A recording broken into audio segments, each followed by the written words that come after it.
was all 10th where they ruined Fire Overwatch for Titanic, Max.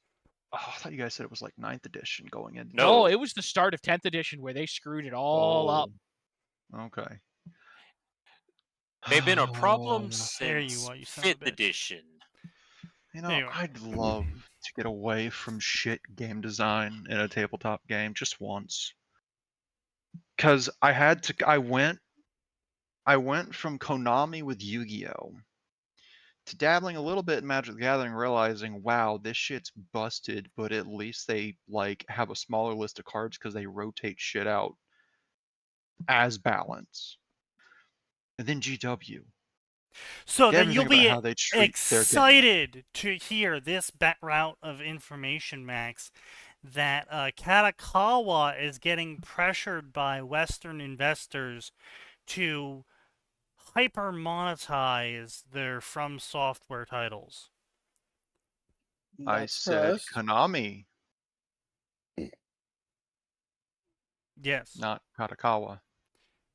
I know, which is why I said you'll be excited to hear this news. Katakawa's been on the downtrend for a number of years, unfortunately. Yeah, well, they invested. They have Western investment now, so it's unfortunately it's incurable. Also, I thought Konami had Dark Souls. No, that's Konami. As far as I'm aware, just stays in their lane. Konami has Metal Gear. I'm sorry. That's who Konami had. Ah. No, they still have it. They have since sold it to the Pachinko Barons. No, Konami are the Pachinko Barons. They're not going to do anything with it. No. Konami are the Pachinko Barons. That's why Metal Gear died. They are like, hey, redo all the cutscenes for Metal Gear Solid 3 in your new Fox engine. Okay, sure. What are you going to do with it? We're going to put it in a Pachinko machine. Yep. You're what? And make it exclusive to the Pachinko machine. Yep. Why are our games not selling? Shambles that day. I mean, I do remember when they announced it, and that was it was funny in an extraordinarily tragic way. Like, oh my god, they're for real about this. Oh, cool. Another mangaka saying we shouldn't be punishing the pirated manga readers. We should be trying to get them a service they can use it for. Yeah, where have I heard this rhetoric before? It's almost like Gabe is the most brilliant man alive. A reminder, right? Back during like the final chapters of Naruto, I saw what I was 90% certain was the actual Kishimoto on his Facebook account using machine translation to thank readers on one of the pirated manga sites for reading his manga. I remember that. He posted on like the last chapter. It's like, wow, that's really cool. Well, I mean, it's really obvious, though. You know, it's like if you make two products, product A, product B, and a decent number of people buy product B, and an okay number of people buy product A, but 3 times the amount of people steal product B, but don't steal product A, and they're on the same shelf. Yeah, what's product A doing right that product B isn't doing right? What do you mean? What is product B doing right? What does product B have that product A doesn't? Oh, sorry. No, sorry. My brain heard product B was being quote unquote stolen higher than product A. Yes, that is correct. Yes, that's what I'm saying. Is they're being sold around the same amount, but B is being stolen more. What's it got that Which means it's wanted more. Despite being the same cost as A, more people are stealing B, even though they're on the same shelf. All right, I'm gonna walk you through the way my brain interpreted that. My brain was going under the hypothetical scenario where these products are both available in my country. Yes. But product A is more affordable, while product B is clearly expensive for whatever it is. No, all other factors are equivalent. The only difference is their content. Okay. Yeah. Because I bet a lot more manga would sell if they would adjust their prices to how popular they were. But I mean, not now. Really does come down. Well, I mean, again, it still comes down to like service and affordability. Like, yeah, also quality. I'm still giving Viz Media like $4 a month for my Shonen Jump digital subscription. Mm. Is it worth it? I'm still using it, so yeah, well then it's worth it. I mean, I could also, if I needed to penny pinch, cut it. I could just cut it, and 12 months from now, do it again, and then binge on everything that's had 52 weeks to make new shit. Yeah. To find a way to, because we've got some pretty solid bangers in the rotation right now. For example, Nose, you're the only other one who might recognize the name. Hideaki Gorilla Sirachi's back in the rotation. Oh shit! What? Yeah, he's the dude doing the Class 2B Hero Destroyers manga. Hold on. I know Marriage Toxin is one I've read before, and I've been reading Demons of the Shadow Realm, but I haven't heard of that one. Yeah, it's on the Sunday rotation right now. I read the first chapter. I'm like, wow, this feels very like inspired by Gintama for art style and jokes. Then I read the author and I'm like, oh, that's why. It's the creator of Gintama who's back on the scene. Gintama was fun. Indeed. It also isn't suffering from the from Gintama's early issues of him trying to figure out what the fuck he's doing, because he ran a highly successful shonen manga for several years. To be fair, the beginning is also fun. It's just really slow. It has a lot of like pacing issues. I will say that the manga doesn't really pick up until I think the first criminal arc. It nearly died in its first like 10 to 12 weeks, I think. Yeah, that makes sense. So in honor of this being called the Final Crashout, I do want to get everyone's opinions here, right? Mm-hmm. So earlier in Western Gas, I did post a Twitter post, a couple of them, but specifically a fucking hell. Are we looking at the Star Wars one or the Star Wars one? Yeah. Okay. Yeah. Why did they make Ahsoka so fucking ugly?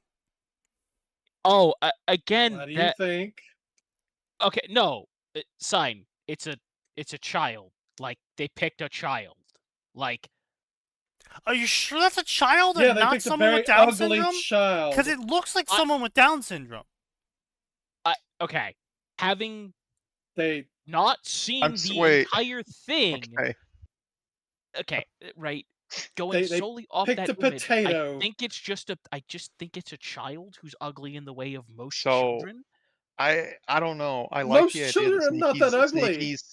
No, I like the idea that Sneaky's suggesting that children are actually immune to Down syndrome, so any child doing that is just pretending, apparently. What? What? That screenshot is from Ahsoka. No. You said, are you sure it's a child and not someone with Downs? Yeah.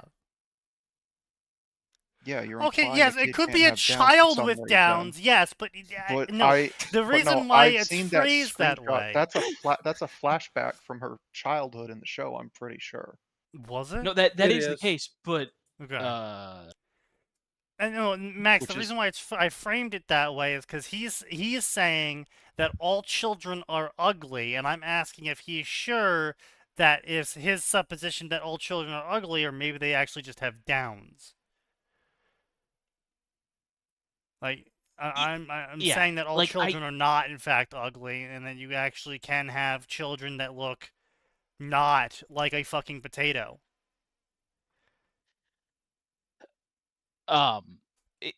Yes, that's possible, but like, I think, look, Macaulay Culkin didn't look like a potato. No, he didn't. But Macaulay Culkin also wasn't under 10 pounds of makeup and prosthetics. Well, maybe she shouldn't have 10 pounds of makeup and prosthetics on. No, also, makeup and prosthetics does not account for that face. I'm sorry. Well, there's that. Also, I really doubt they actually had any sort of artificial prop on her. They CGI'd all that shit on her face. Most likely. Okay, fair. Yeah, it's probably CGI'd, but that just makes it more likely that someone. That just makes me more confident someone fucked it up. Like, okay, so then they purposely made her the most ugly fucking duckling. No, hang on. We've seen plenty of people just screw things up. Like, intentionally? Intentionally? No, not intentionally. Like, when you do things like hire for a budget, because this is a fucking TV show. Yeah, they spend like $350 million on it. No. They've got that Disney money. Don't go hollering, well, they did it for, but no, not with this. No, they got that Disney money. They got the money to hire who they need. Come on. No, hang on. We complain all the times about corporations doing shitty decisions because of bean counting. Yes. And we've seen it in the Star Wars movies. The movies. Let alone the TV shows. We've seen it in the movies. That was a choice. That was a conscious decision to do it for reasons, quote unquote. Yeah. Not for bean counter reasons. That was for DEI reasons. Oh, God fucking damn it. No, I'm just talking bad CG. They made... Okay, look, the adult version of her is ugly as shit, too. Yeah. Well, yeah, didn't you know, Sneaky? Buccal fat removal, I swear to God. Hang on, let me pull up... Okay, so I was off by $100 million. Ahsoka is estimated to have costed around $230 million to produce. That's not a lean budget. Yeah, no, not for a TV Kane show. Pixel's hit movie Backrooms cost like $7 million to produce.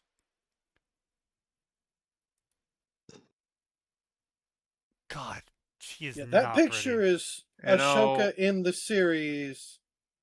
They did her dirty.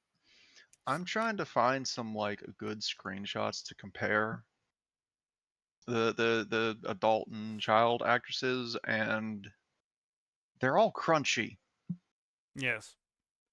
Well, see, Max, it says it's because no one fucking watched the show. I know the people writing the articles about the show can't be bothered to get it in 1080. They're sticking to 480 for some reason. Yep. Yeah. Well, why bother? There you go. There's your side by side. Bad. Practically the same fucking scene. I meant the live action. That is live action. Because I was just curious. Giving you the live action. Side by side with the show. No sign. The CG show. I was looking for the wait, are the lightsabers CGI too? Action. Oh, they've been CGIing the lights. To be clear, they give them. No, I think he means the handle. The handle, it's wobbling. Yeah. Well, okay. First of all, that may be an arm tremble, but more likely, what I was going to tell you was they've been CGing the lightsabers for a very long time. What it is they give them basically just a stick, and then it has no detailing on it.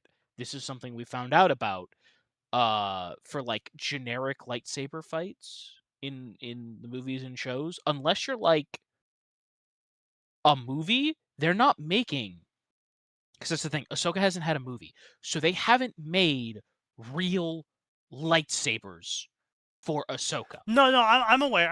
I was talking about the hilts specifically because like those things are what I'm saying. wobbling in and out. Yes, that's what I'm saying.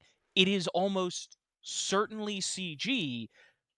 Alternately, it could simply be the fact that she's doing like a weird pose and she's really choked up on them, which could be making the actual thing wobble. But the problem is we know what the lightsabers are behind the scenes now, and they're like a foam tube. So either her arm is so weak that she's having trouble lifting a 0.1 kilogram foam tube in front of herself. No, it's not. It's not about weight. It's about the physics of being so choked up. Look, on something that long. Right, but I can lift the Shut up, tube. sign. I was about to say, shut the fuck up. Yeah, don't worry about it. It's not something that Sign has had experience in. That's what you think. Are you saying you got buck broke? Are you saying you have experience choking up on those kinds of things there, boyo? So you want to maybe rethink that? Rethinking that. Yeah, you're rethinking. Yeah. Wait. No, guys. We can't get on Sign like that. Yes, you like it? If you want to sign, this is a judgment-free zone. If there's something you want to tell the chat. I was gonna say, I feel like he's gonna tell you to go fuck yourself. This is the judgment-free zone, he said. I mean, we're gonna judge you hideously. He lied as easily as he breathed. I want to be clear. We are gonna judge you, but for the things you say. I was gonna say, what the hell do you think the name of this chat is? Well, no, I judge him for being French as well. This is a judgment of his entire being. Yeah, I feel like judging someone because they're French is low-hanging fruit, but yeah. Well, I mean, yes, but still gonna do it. Bite that one back. Yeah. Oh, yeah. You got experience doing that one though. Shut up, Sneaky. But no. Back on topic. Yeah. So they got Hayden Christensen right as Anakin here. Looks perfect, almost 1-to-1. Then you turn around and you look at Ahsoka. He is very, very close. In fact, he actually looks. Yeah, I'm sorry. It looks like she already has fucking what's the thing they do? Potato Botox. face. No, it looks like she already has Botox. The child, her face doesn't move. It looks. I mean, again, it's in a bad way. Oh, there we go. Yeah, the face isn't moving much. I don't know if they're going for. Like, Ahsoka was always very expressive in the show, as you can see in the side-by-side. Well, yeah, what I was going to say was, I'm wondering if this isn't a case of bad direction, because Ahsoka was very expressive in the show. The place where she was not originally expressive was in the first movie, when she was a very by-the-books Padawan. And then, had Anakin as a master. The first movie? Yes. Fix that by the end of the movie. There was a initial pilot for the animation, and that was made before the Clone Wars. No, it wasn't a pilot. It was a whole movie. Yes. It was effectively the pilot for the animated series, because it was the setup for why everything is going, who the new character is, etc. It was the setup. It's like a 2-hour special, right? Hour to 2 hours, yeah. I don't remember exactly how long it was, but I mean, it got a whole theatrical release, so... Did it? I thought it was yeah. Hour and a half. I thought it was No, I saw it in theaters. Oh God, I'm so sorry. Maybe your theater ran a special for that or something. I don't recall that ever being in theaters. At the time, we didn't. It was like one of the first new Star Wars things we'd had in a hot minute. Fair. Yeah. It was not a good one, to be fair. I didn't say it was, but it was like, oh boy, we finally got something. Yeah. It was in 2008. It had a budget of $8 million, grossed $68 million. It's still it is still the lowest grossing film in the Star Wars franchise, and yet it still made a profit. beyond anything statistically what Star Wars is managed. Percentage-wise, that thing turned out. I mean, it made over fist. That is 8 times its budget. Yeah. Yeah. That's pretty good profit. That's great profit. And again, so again, I saw it in theaters. Was it the worst thing ever? No. Yeah, there it is. Was it good? Box office numbers, 68 million. I completely forgot this made it to theaters. Max, you know what we need to do? Wow. Clearly, this solution is we need to trap all of these investors into a video game. And the entire video game is based around diminishing investment. Where the more money you put into something, the less money you get out of it. Because they clearly don't understand what a diminishing investment is. And they think if we put 200 million in, we're going to get kajabillion out. Sadly, that's not how it works. Also, put them in a game, you say? Yes. Trap them all in a death game, one might say. Some manner they of die or learn math. Death game, perhaps. Yes, leave a saw on the floor for them to figure out how to cut the budget. Indeed.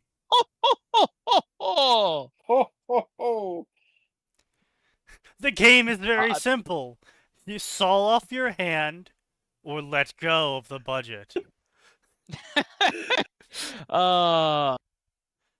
I'm trying to think how to say this correctly. Good job on the shitty wordplay side. Thank you. So anyway, and on further other unrelated news, the VTubers in the West continue to ruin the VTuber name. Who cares? Just fucking this ignore dumbass them. again. We would like to, but they make it stink. But you could just ignore everything about them like I do. Yes, I could do that. But if I do that, they influence too much. That's not happening.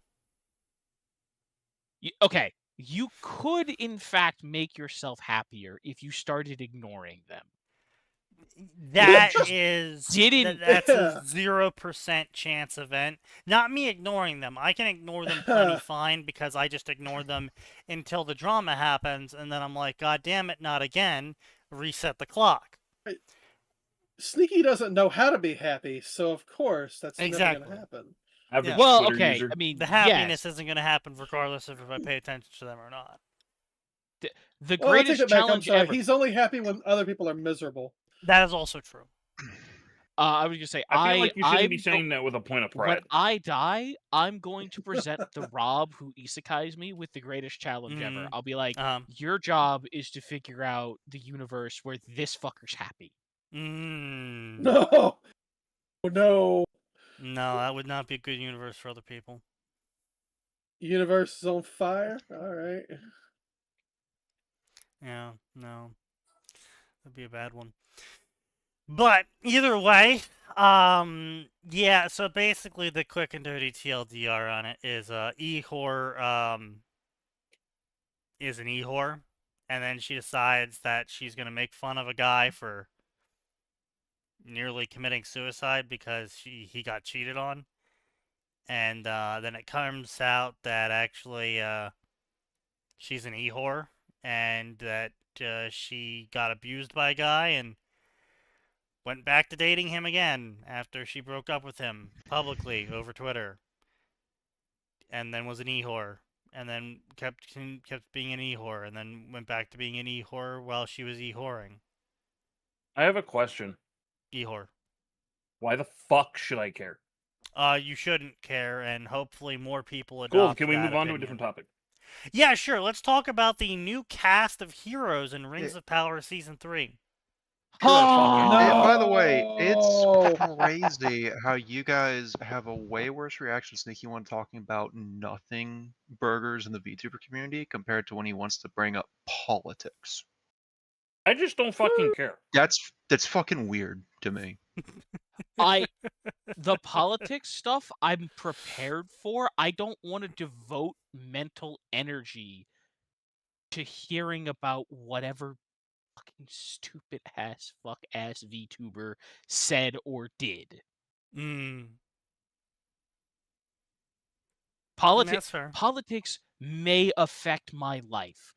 Whatever stupid fucking dumbass B did on their Twitch channel probably isn't going to. I really hope want to see something whatever stupid, the Igors get up to do not affect my life. I was gonna say, unfortunately, I cannot declaratively rule it out. However, I got some bad news because several of them are approaching the kind of age where one starts looking at getting into politicking as a career. Yeah. And some of them absolutely lean that way in how they're vocal. I mean, hey, look, no one ever thought Sargon of Akkad was going to run for office in Britain. And now here we are. There's at least one person, when he was first starting the channel, said, "You're going to go places in the political scheme." And that person is sitting there like, damn, I should have put a polybet. I should have invented polybet and then placed one. But yeah, so in the new Rings of Power, there's not a whole lot to say about it, other than that obviously, obviously someone needs a tax break. It just doesn't work. Like you can't have an orc being a good person, a good guy. That's very orcist of you. That's very orcophobic of you, Atten. That's okay. I'm willing to go out on that limb. They are, in fact, they'll try to tell you that this is propaganda. It's not. No. They are, in fact, just the twisted creations of a bitter second-place loser. But have you considered about the scholars and professors that are among the orcish refugees that you have to let in? They were good boys. They were turning their lives around and going to church. The Church of Melkor, maybe? Yes. I mean, honestly, I'm less offended by the orc being on the main cast than I am of the black elf. What? Really? Ooh, orcs, black elves? Isn't that canon? No. No. Where the fuck did you hear that? What they are is elves that Morgoth captured and tortured the shit out of until he twisted them into tiny, stunted, hateful little things. At least the initial batches, and then he figured out how to the Uruk-hai, which were born from the corruption and pollution of the world or some shit, yeah. No. Orcs were the first thing. Yes. That's what I'm saying. The orcs were first, and then they made the Uruk-hai. I'm trying to remember. How did Saruman make the Uruk-hai? He poured a shitload of pollution into a giant pool. Uruks and poison are the next evolution of the orcs. Uruk-hai are from what Saruman did, which is magical experimentation on top of that. Yeah. Well, then where do the goblins come in? They are even worse than orcs. Goblins and orcs sit in a weird kind of... They are. They sit in a weird kind of similar spot. Goblins are just orcs that were...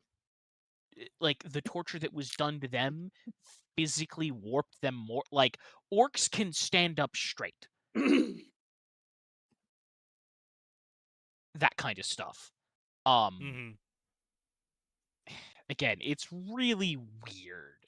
I mean, I thought it was really weird that Tolkien included the bit of lore for goblins where he required all of them to be circumcised at birth. Like, I thought that was a really odd extension of...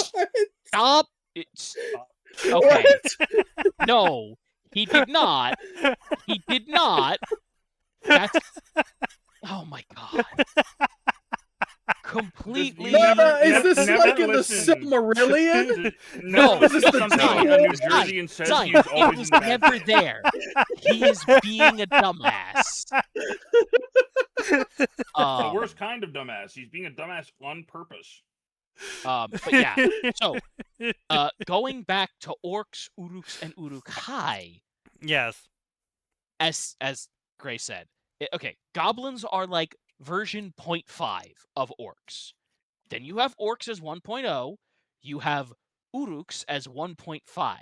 Urukai are a fork of orcs because... Wait, do we ever see uruks? Goblins are just orcs that have... Yes, we see uruks. So, part of in the Hobbit 5 Armies series, right? The orc with the white face is an uruk, as far as I'm aware, right? Yes, he is an uruk. Uruks are just to be clear, not high uruk.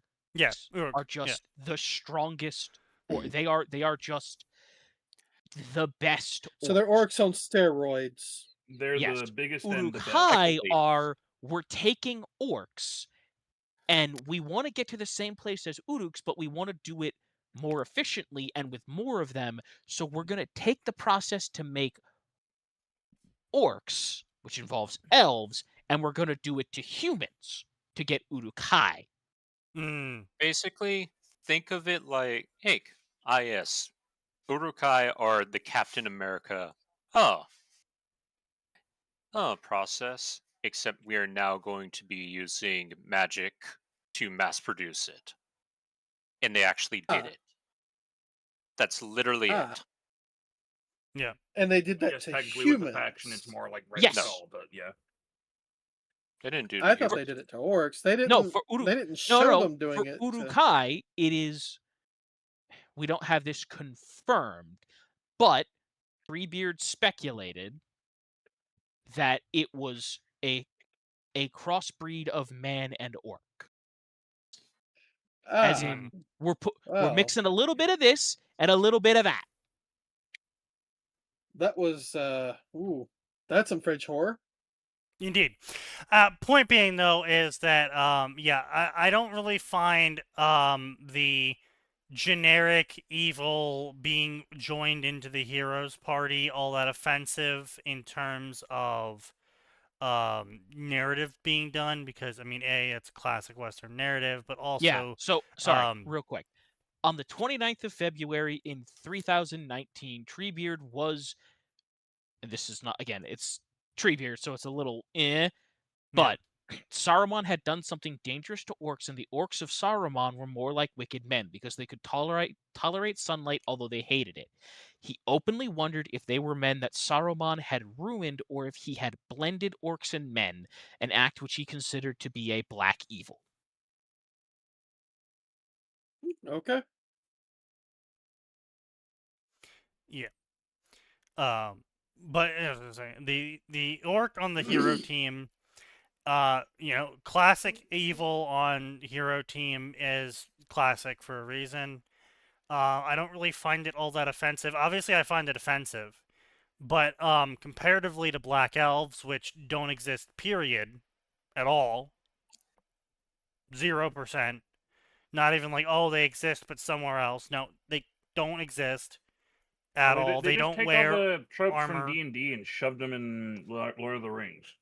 No, they didn't, because it's not a dark elf. That is a black elf. And not a black as in, they've been tainted by their sins, or they were cursed by a god. Okay, so this is literally an African elf. Which, to be clear, in D&D and that stuff, that can exist because they're just a species that are all over the place. So, I mean, theoretically, technically it can exist in D&D if the DM specifically goes out of his way to make an African elf, but as far as D&D what I mean is concerned, they weren't there by don't exist. default. Yes, they're not there by default, but you can have, from a, how do I say this correctly? From a evolutionary standpoint, enough elves live enough weird places that, yeah, that could happen. Like, we already have sun elves, which are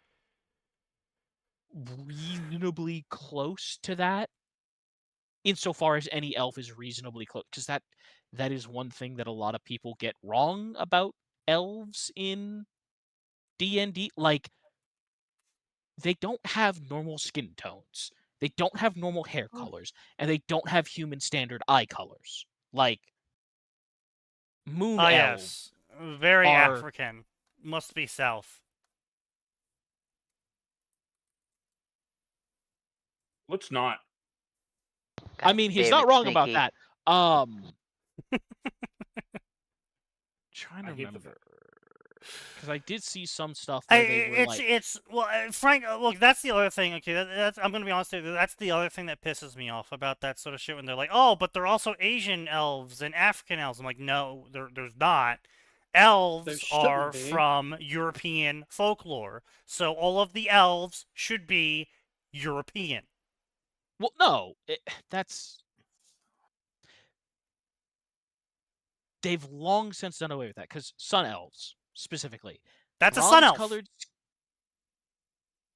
Reading from the description, had bronze-colored skin and hair that most often of copper, golden blonde, which they got right, and black, with red uncommon but not unheard of. They usually had green eyes, sometimes they had gold, silver, black, hazel, or copper. Right, Moon elves... Bronze skin is not referring to African skin tones. Bronze skin refers to things like Greek, Mediterranean, northern... Sun-kissed. Yeah. Yes, my point is, you could get someone that dark because the whole point of the elves is they were on the belt, yes. On whatever they're from. The moon elves or whatever are icy blue, whatever the fuck that means. Like, yes, it's not... Well, they're not shown to be that bad. They're not like White Walkers, but yeah, they're very... Right, but an ice-based elf is also in European folklore. Like that's what I'm saying. That's an entire this is a European mythos. It should be filled with Europeans. Yes. I have no problems taking African mythos and including it into shit. I'm fine with that. If you want to do it, I actually encourage it. I just don't think we should take European stuff, turn it into still European stuff, but now there's Asians and Africans in it. And it's like, well, no, that's not European. That's just multi-culty modern dayism. It's devaluing the source material that this stuff was sourced from. Which is why I'm angry about the black elf just existing. I mean, you can be mad about... For Lord of the Rings, yes. For D&D, I would say no, because D&D... If someone wants to be a black African elf in D&D, I would just roll my eyes at this point. They have just completely No, I was going to say, any debased complaints their about brand. ignoring, like, source material... They have destroyed all of the source material. They've discontinued all of the books. They don't care anymore. I don't care anymore. I would say 3.5. I mean, even 3 and 3.5 were starting to ignore a bunch of the stuff that Gygax had. Oh, yeah, absolutely. Yeah. So there's every edition past edition like, 1 is bad according to someone. Okay. First of all, anyone who thinks edition 1 is good, Lee, I want some of what you're smoking. And I know. I'm just saying, there's someone out there. I know. I just needed to make my thoughts on edition 1 clear. look, my thoughts on Edition 1 and AD&D can best be summed up as, why do you hate people? Okay, Gary? but with AD&D at least has a use premise. It was meant to be AD&D does. I'm just saying it was still made by Gary, and Gary was in I hate everyone who so much as breathes in my direction. I was going to say the reason why it was like that was D&D was originally very much more antagonistic towards its players. There was no, the DM and you should have fun. That's what I was saying. Gary, why do you hate people? I was saying, Knows. You are agreeing with each other. Stop arguing. It is the same argument. I don't get where Nose was going, but yes, Gary hated people a lot. But yeah, that's all I'm saying is that I watched D&D get just totally ruined by the property holder. I don't want to see Lord of the Rings get ruined by the property holder. Amazon is trying incredibly hard. We have beardless African dwarves now who actually were the real ancestors of all dwarves. We got fucking African hobbits now who live in the exact same community as the non-African hobbits. They just, one day the hobbit was just black for some reason. It's like, that's really weird lore, Amazon. What happened to all of them by the time of Lord of the Rings? Yes. Yeah, I was gonna say Harry Potter has those are just Dumbledore. Where's the diversity, Dumbledore? They were just off screen, I promise. Listen, they're off screen with the Saxville Bagginses. Right, yeah. It's just, I'm really... I'm just getting real tired of it. I love how dwarves can get melanin. That makes sense. Yeah, total. So yeah, dwarves, famous for being above ground for so long that they need melanin to protect themselves from the sun. Very famous dwarves for being that above ground race. Very industrious, open sky loving creatures. Very swarthy, sailing creatures exposed to the sun all day. Yeah. Yeah. Okay, so unfortunately, there are actually a bunch of dwarves that turned into pirates because they thought sailing boats and piracy was cool as shit. Which is fair. It is. Sounds so cool. I'm gonna have you dock your points on that one sign, but not everything else is pretty much multi-generational. Correct. Wasn't there obviously not in Lord of the Rings, but wasn't there genuinely wasn't there an entire ancestry in one of the 3.5 books, or maybe it was a Pathfinder book, where they're like, yeah, these are dwarves who are like, the ocean is cool and piracy rocks. In 5 to 10 years, Amazon Lord of the Rings is going to get the memory hole, and then people only remember Peter Jackson in the books. I mean, that's being very generous. People already don't know that there's books. Yeah, I was going to say, what's actually going to happen is people are going to remember Rings of Power and be like, I don't know why people love Lord of the Rings. It sucked. Because all they have for reference is Rings of Power. That's the real danger, is upcoming generations are going to see Rings of Power first, assume that's the best version, because that's just what you do generally when you see things, is whatever the first version you see, you generally attach emotion to of being the better one. With average people, of course. I didn't really do that, but average people do that. Most people here are capable of, Yeah, but I'm saying this because, like, my little brother, his opinions on good content is very compromised, because he saw the good content, air quotes, when he was young, and so he attached good childhood memories to that content. And then when he saw the real better content when he was older, he said it wasn't as good because he's associating his childhood memories with the older content that was worse. Yes. Clearly, We need to He'll get educate over it. the children on By what his mid-20s, he'll get over greatest that. Lord of the Rings he's gotten over some of it already. He's already thrown out all of his One Piece merchandise. These are the type of people. All right, not where I was gonna go. What I was gonna make a joke about. We have to show the kids the real Damn. Lord of the Rings experience and make them watch Ralph Bakshi's animations. No, not even No. that. just give them the part of the movie where there's a whip, there's a way, and that's all they get. True. No other True. explanation. True. That's it. Yeah. All you're This is gonna all get your about old Lord of the Rings is where there's a whip, there's a way, and Leonard Nimoy singing about Bilbo Baggins. That's all you're getting. Indeed. Maybe we'll The splice Tom in, Bombadil song. Maybe we'll splice in the final spell from the Wizard movie and say, yeah, the guy with the ring, that was Tom The Bombadil. spell that my dad showed me. No, here's Mom. something. No, it's Mom. Yeah. This is something Mom showed me when you weren't around. I'm glad you changed your last name, you son of a bitch. Oh, it's such a okay. Look, We're gonna say that was Tom Bombadil getting rid of That's Tom Bombadil. I mean, that's what would happen if Tom Bombadil actually did anything in the books. That's what would have happened. He would just pull out the that's fucking, fair. Yeah.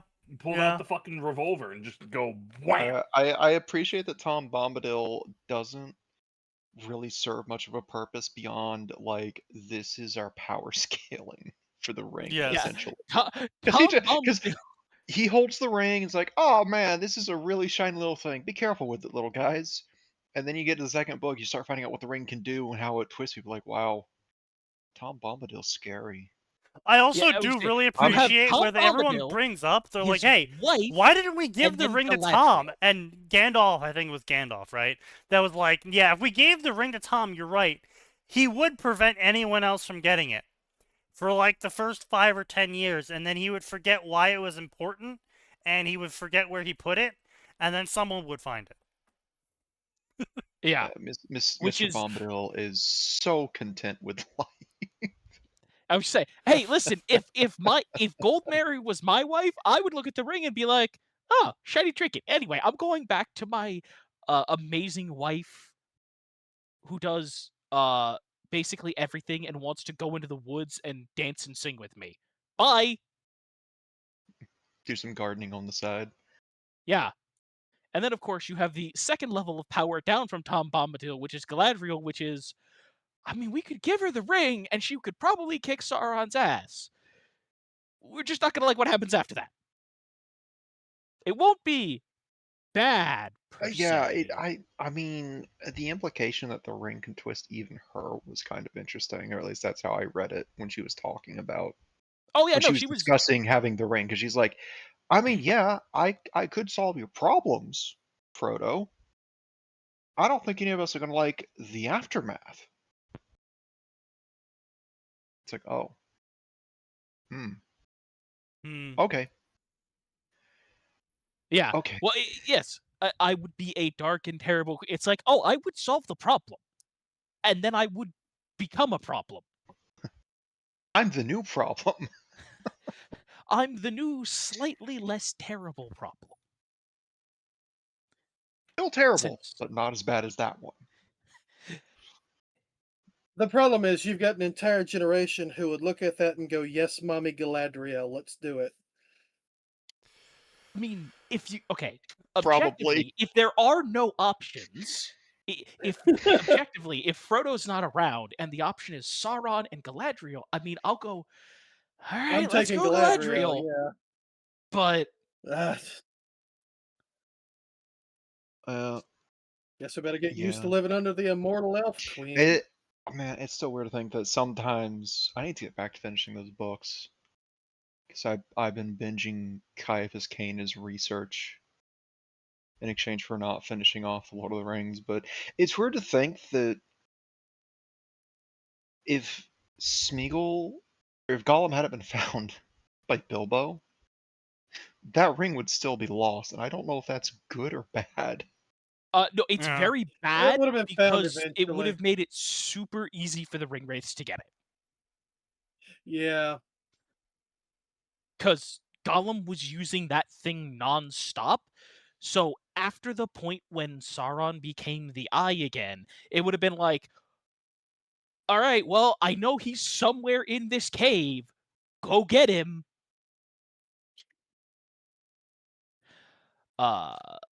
Also, guys, hear me out, right? We're going to combine two of the greatest English fiction authors, right? What no one ever found out until just now, because I'm obviously the smartest guy ever, is The Chronicles of Narnia is a fan fiction that Lewis wrote where Galadriel did get the ring and became a great and terrible queen. I mean...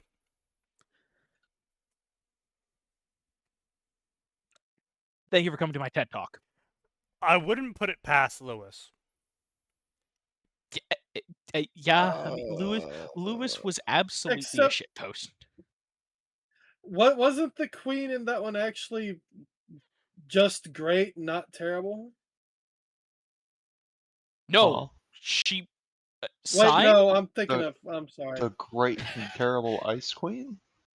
The one. No, I'm thinking of something else.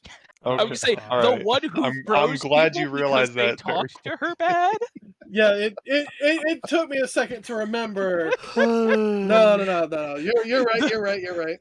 The one who enticed small children with candied meats. Hey, no, hold on now. To be fair, you can't blame the small children. Those are some good candied meats. Yeah.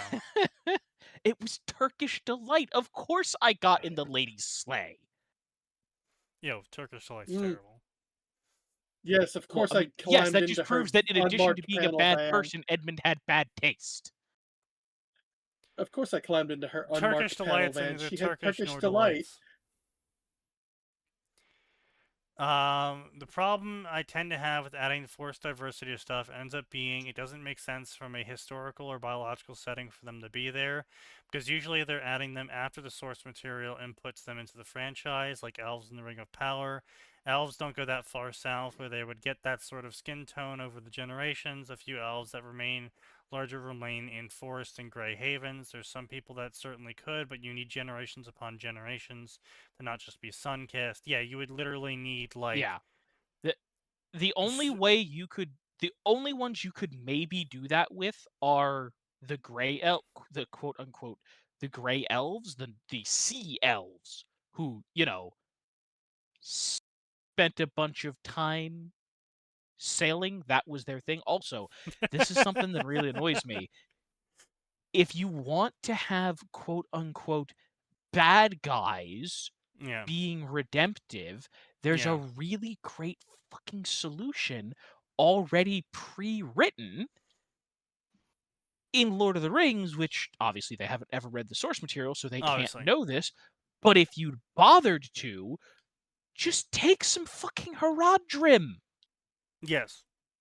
The people who, very specifically, yes, are which, by the way, this was actually a problem. And that is this was actually a problem for Jackson, where Jackson did not make the Haradrim look like they are supposed to, because the Haradrim are supposed to be Africa, the swarthy men of the South. Yes. And Peter Jackson explicitly did not make them black because he was worried that he would get lots of blowback for making the tribals that are evil black. Wait, really? Yes. Yeah, Peter Jackson explicitly said in an interview that the reason why he didn't make the evil tribals black was because he didn't want to get blowback for making the evil tribals black. That's also why we don't have half-trolls. I'm not surprised, considering Western creatives tend to be very progressive-minded. Yeah. And that is absolutely one of those things that they would put way too much thought into. This was back in the day before all of that really hit its peak, though, so that he was worrying about that back then, it should have been a warning sign. No, because back then you had the era of color blindness, and with everything else in the movie being white people and European mythos, or specifically British mythos, then having the only black representation in the movie be evil tribals. It's a bad look. It is a bad look even back in the colorblind era. Especially on the other hand, having a movie with just white people is, well, it's okay because this is European mythos. Exactly. Yeah, most people didn't read the books. Most people didn't read the books to the extent that they remembered who the Haradrim were and then where they were supposed to be from. So all they knew was the Haradrim. Oh, yeah, those guys, the evil guys that said it was Sauron. Oh, okay, yeah, sure. Yeah. They're which tribals, is annoying because you specifically have Easterlings. Yeah. Well, are a lot more Mongolian. Yeah, I was saying you have the Easterlings who were Mongolian. Like they were explicitly supposed to be Asia. Like there's a reason their ships look the way they do. They're supposed to be now, I will say this is kind of problematic from Tolkien, but it's a product of his time. Yes. Which is that he's from the British Empire. They were, well, there's no a little bit racist, and that they were super racist against Asian people. Like the way it was expressed was pretty mild, but the views themselves were like not good. And again, for the Haradrim, like they were supposed to be, loosely speaking, based on Ethiopian culture. Obviously, it's loose, right? But I mean, so that's the other reason why that I get really irritated at the diversity stuff. It's because usually in these properties, there is already the representation. They just don't like it, and it's like, they want that's to be tough the good shit. guy. You know, you know. It's like rewriting the tales of King Arthur to make Guinevere Black King Arthur. Well, no, not that. It's like rewriting the tales of King Arthur to make Guinevere actually the real main character, and she's played by a 50-year-old childless hag, and she doesn't even cheat on King Arthur with Lancelot. Hell, she doesn't even marry King Arthur in the first place. Actually, she has a lesbian relationship with a new character we just invented that looks suspiciously like one of the female writers. Yeah, exactly. It's just like, why? Why? It's the tales of King Arthur. Why are we rewriting them to be about Guinevere? No one was there for Guinevere. They were there for the wacky hijinks of King Arthur, which, boy, did they get up to some bullshit. I'm like 99% certain King Arthur was like a collective fan fiction that everyone. It was like it's, well, yes, I mean obviously, but I mean more is like along the lines of every single time you heard a King Arthur story, you had to come up with a better one. Of like, oh, well, did you hear about the story of the Green Knight? He's 100 feet tall. Well, Lancelot is literally just French fan fiction. Well, obviously, he's literally a French fan. Of course, the Frenchman says that. Which one was it? No, he literally is. No, he is. Oh, no. So is the brought him up. The femboy. Huh? Astolfo. Astolfo is not a knight. Astolfo is Charlemagne. Astolfo is literally a knight. Yes, of Charlemagne! Charlemagne's paladin's sign. Astolfo is a different time frame entirely. Oh my god, fate has brain rotted him. Oh my god. No, I say that as a Fate fan. He's a Fate fan. Sign is a Fate fan. For as much as Lancelot, there's the sign L. Yep. The is French fan fiction. That French fan fiction did get us one of the best knight designs in Fate with Berserker. So yeah, that's fair. I didn't have minigun wielding knight on my list for sci-fi fantasy, but you know, I got it. Listen, I didn't have minigun wielding knight hijacking a jet fighter on my bingo list, but fate gave me that, baby. Hey, now I am fully behind any push to equip full plate knights with miniguns. So Sign. Yes, that sounds cool. So Berserker Lancelot's version of the Noble Phantasm Master at Arms means that whatever he puts his hands on becomes his Noble Phantasm, i.e. his weapon. Yeah, okay, well, first of all, first of all, look at the fucking aura farm on this man.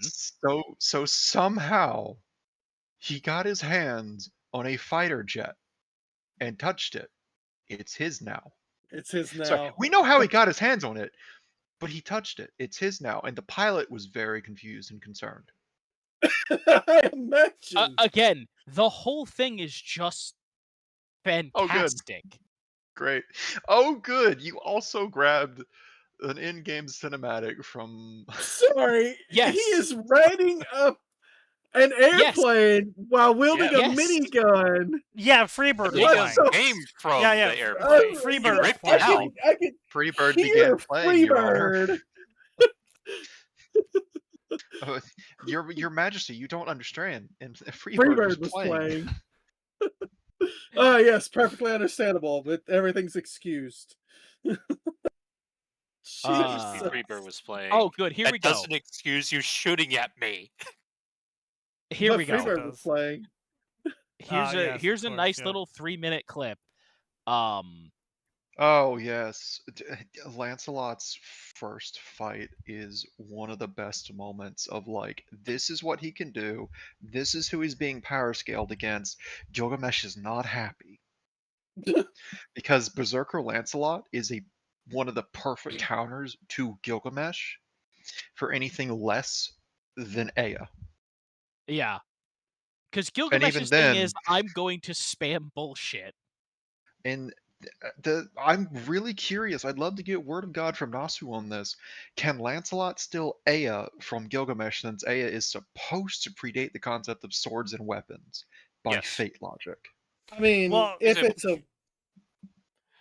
Basically, as long as he gets his hands on it, it's his now. Yeah. No, the problem, Gray, is it predates these concepts. It's like a fate artifact. It predates them and it's fucky. Lancelot's ability is a man-at-arms or whatever it's called, and it specifically is any weapon he wields is his. Okay, what was Aya being used at before he laid hand? As Aya's still not a weapon. It doesn't matter how Gilgamesh uses it. It's not a sword. It's not a weapon. Aya is a force of nature. According to at least the wiki, which I'm taking with salt, it says anything that can be recognized as a weapon can be used by his Noble Phantasm. Well, then, yeah, there you go. That's your Jackie Chan. That table is now a weapon. I know it's not meant to be a weapon, but I'm going to use it as one. Exactly. No, he explicitly does that with poles and shit all the time. But that's the problem is that by picking the table up in such a way that it can be wielded as a blunt weapon, it becomes a weapon. But the explicit text for Aya is that it predates the concept of weapons, and so is not a weapon or a sword.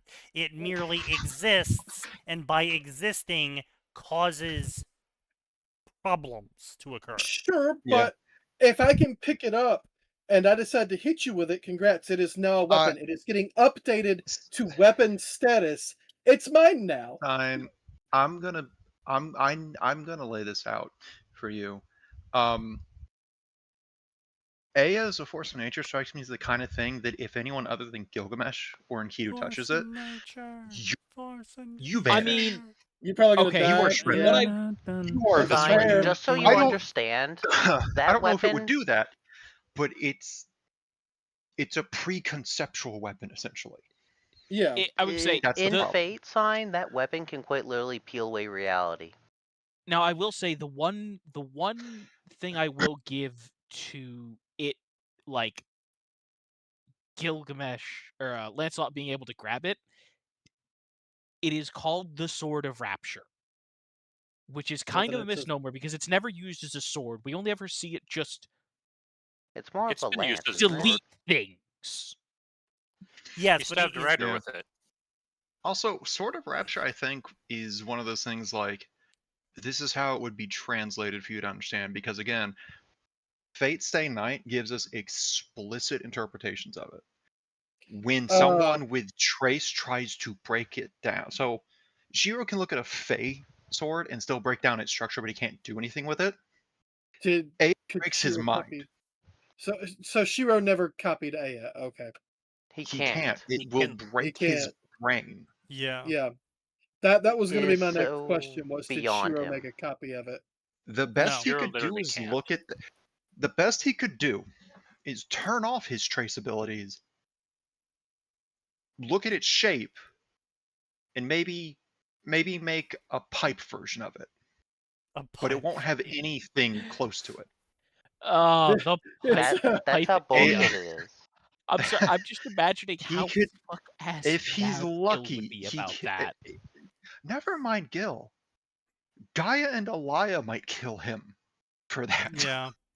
For making a pipe cleaner version I'm just saying, of it. I just want to see how mad. Aya is that level. Sign. As I said, Aya will literally tear apart reality, and Gaia and Alaya hate that. So, as a callback to earlier, it turns out that even the fanfic authors are getting in on the VTuber now. Oh, no. Oh dear. Oh no! I forgot makes. I'm sorry. I'm rewatching the jet scene. I forgot that he got so mad that Gilgamesh dodged him. He yelled at the missiles to make them turn around. Yeah, well, because the missiles are his. Yes. He knows what the missiles are. The missile knows where it is. The missile knows where it is by knowing where it isn't. The missile is very does not tired. need to know where it is. That is what Lancelot is for. Yes, I had seeking missiles. Okay. I did not say they would just magically disappear. Go. What if they ran out of fuel? My missiles. Fuck you. No, don't worry. Don't worry. They're fueled by Lancelot's unending fuck-ass mad rage. Indeed. Yeah. It's crazy to think about, but like, Gray and I have been like doing the theory crafting for an idea between us for like the last month and a half. We're both pretty sure that Berserker could have won the Fourth Grail War if Arturia hadn't been summoned for that war. Oh, absolutely. He throws that war because of his madness enhancement. There. So there are two strikes against him, the first being Arturia, the second being his master. His master is not suited for it. If he got, say, Tokiomi, hey, Gilgamesh's master, it would be to steamroll. If he'd have gotten anyone other than Karya. I still think even with Karya he could win though. Because Karya does get the boost. And that boost would not have seen him alive long enough to enjoy his wish. But I fully think he would have won and gotten the wish.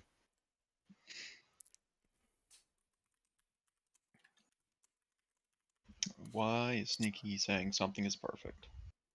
Oh dear. Never a good sign. Oh dear. Oh bother. Yeah, here we go. Here's Lancelot's phase 2. Uh-oh. Ah, yes. This one. Huh?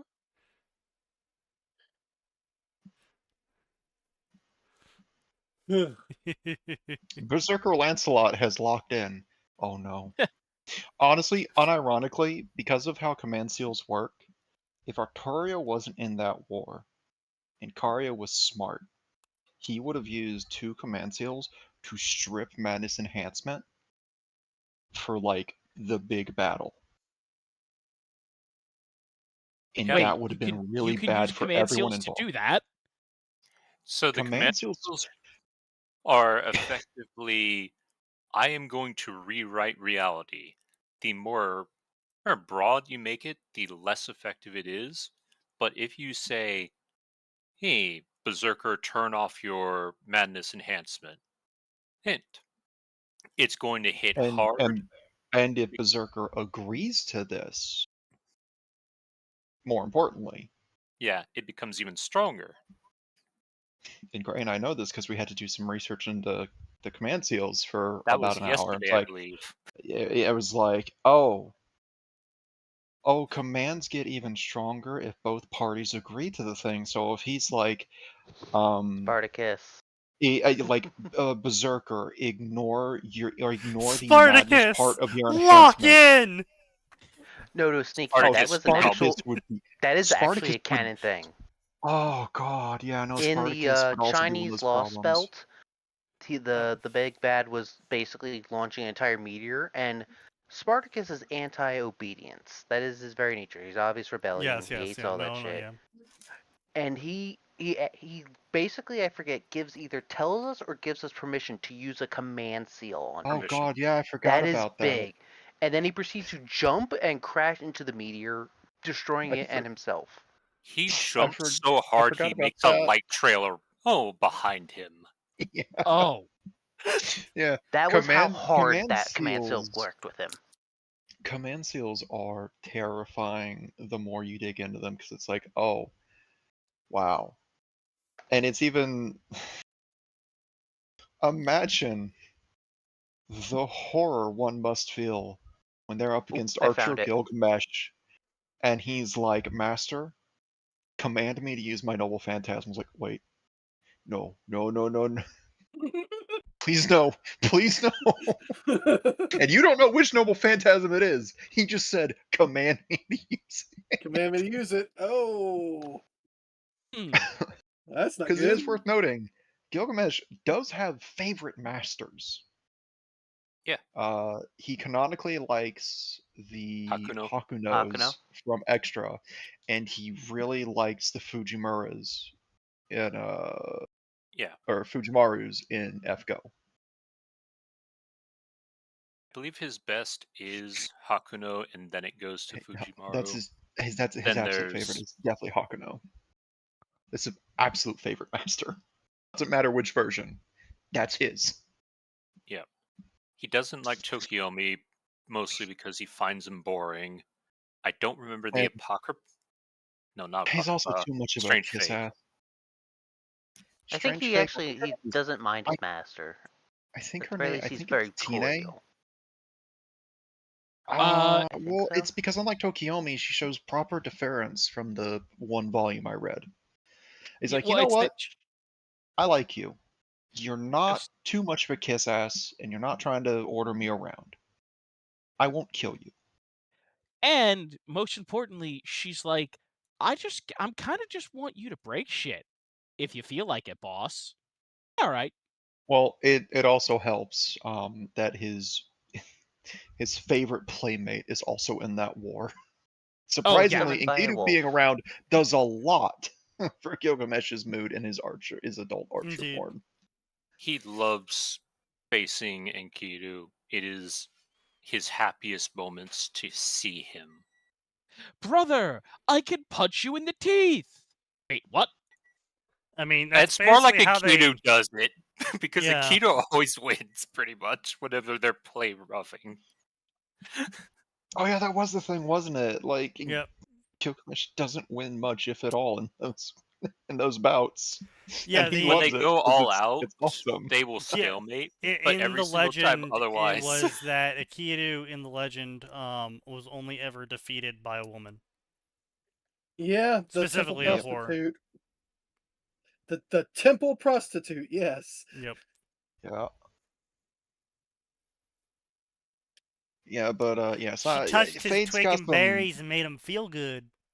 Fate's got some crazy shit, and I'm kind of surprised that Sign is only just now learning tonight about what Berserker Lancelot has done in the material. Well, you see, Max, it's very simple. That's because Sign is too busy reading porn and furiously masturbating to the idea of Astolfo to ever possibly expand his palate beyond Astolfo. Reading porn, yes, I'll give you that, but not the second half of that, you dick. Well, I'd rather we you know didn't that's what involve you're my interested penis in in here. this. I think that I don't know. Sign, what's your opinion on Fate's version of Prelati? Who's Prelati? Oh boy. Oh boy. Uh-oh. I'm not getting into that. No, we're not going to get into that. No one is getting involved in that. We're not getting involved in that. Sign, you should go look it up, Sign. Sign, what's your Oh, opinion no. on how Mordred was created in the Fate universe? Oh god. Why would you ask him that? Oh, yeah, that was an entire... That's pornographic material. Yeah, I would say no, but Sign, really, you should look up. You should look up how we got Mordred in I am aware of how Mordred was gotten. So anyway, in other news, Sign had to deal with another retard today who reported him. We found out he was the one that reported him. Probably the one that reported me. Oh, this idiot.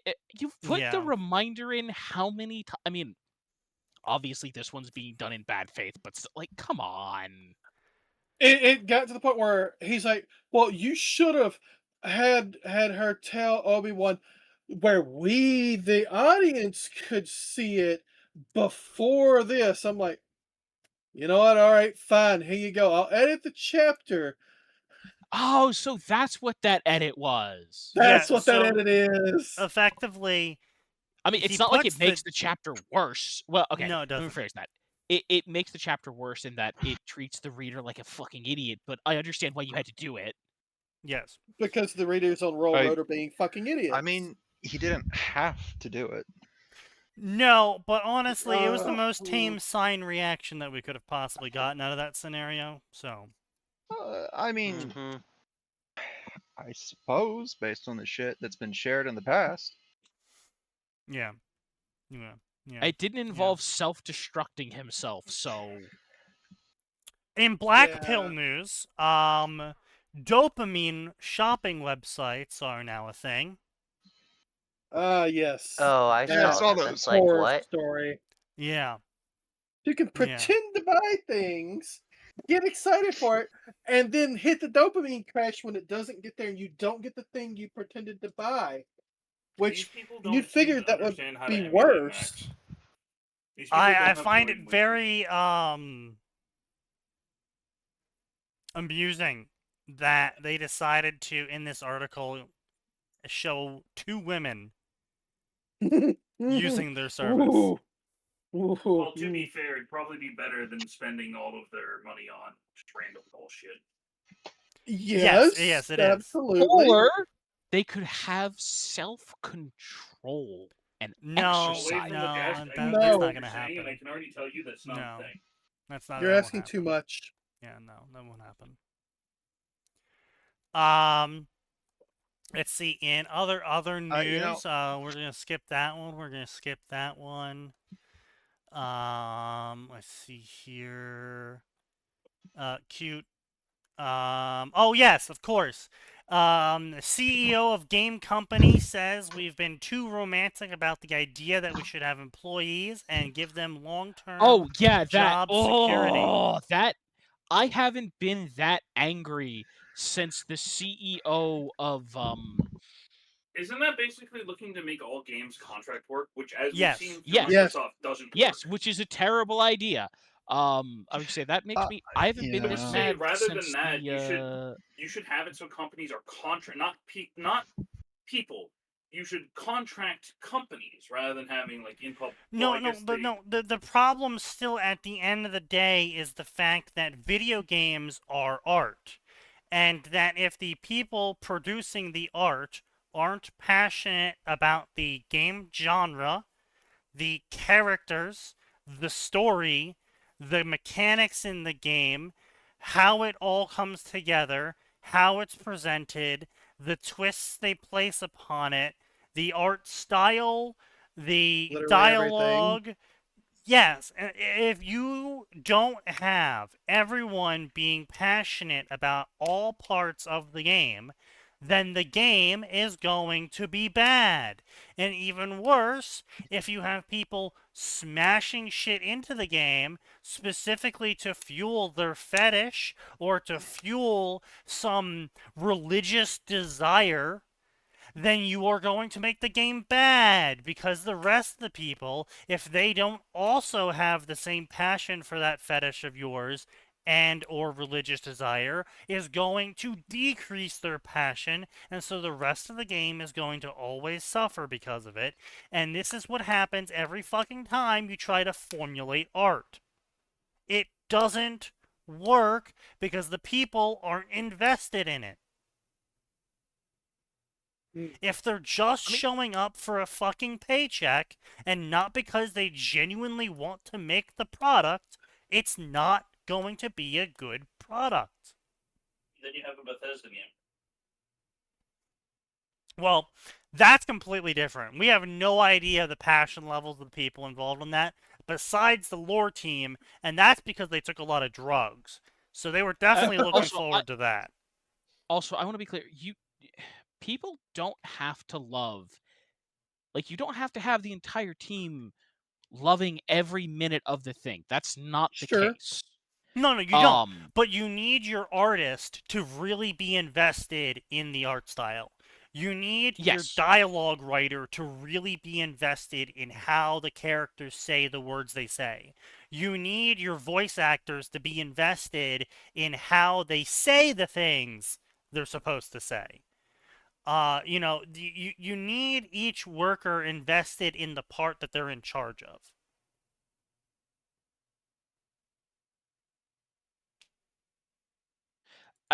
I mean, to a degree,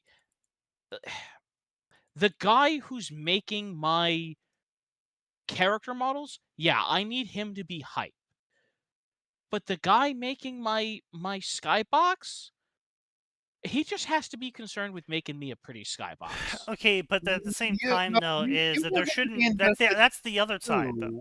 There shouldn't be a guy that makes the skybox.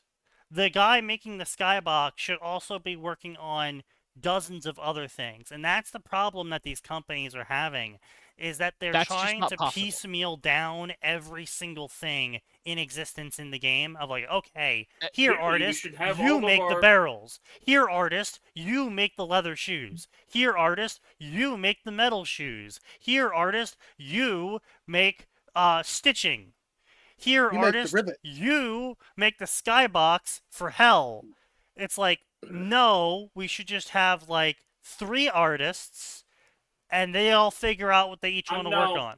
No, that's not possible with it. No. That's not possible with the scale of today's games. I was gonna say, you do that, the game's not gonna come out for 10 years, and you're gonna have a 10 years? The game doesn't come out for 10 years already, and it sucks shit. How could this be worse?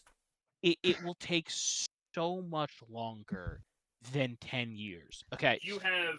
If you want to make something, no, hang on for a second. Shut up.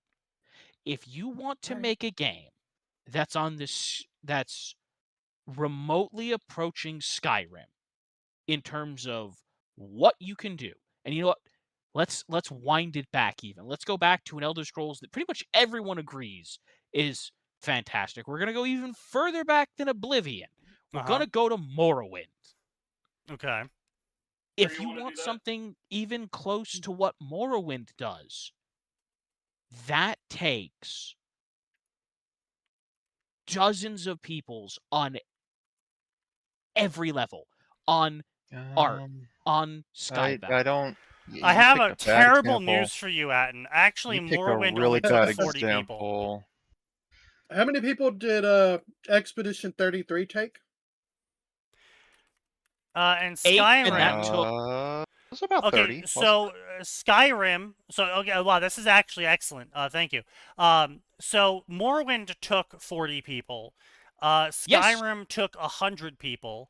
Fallout 4 took 150 people, and Starfield took 500 people. But that's what I'm saying. That's still dozens of people. You need dozens of people. Right.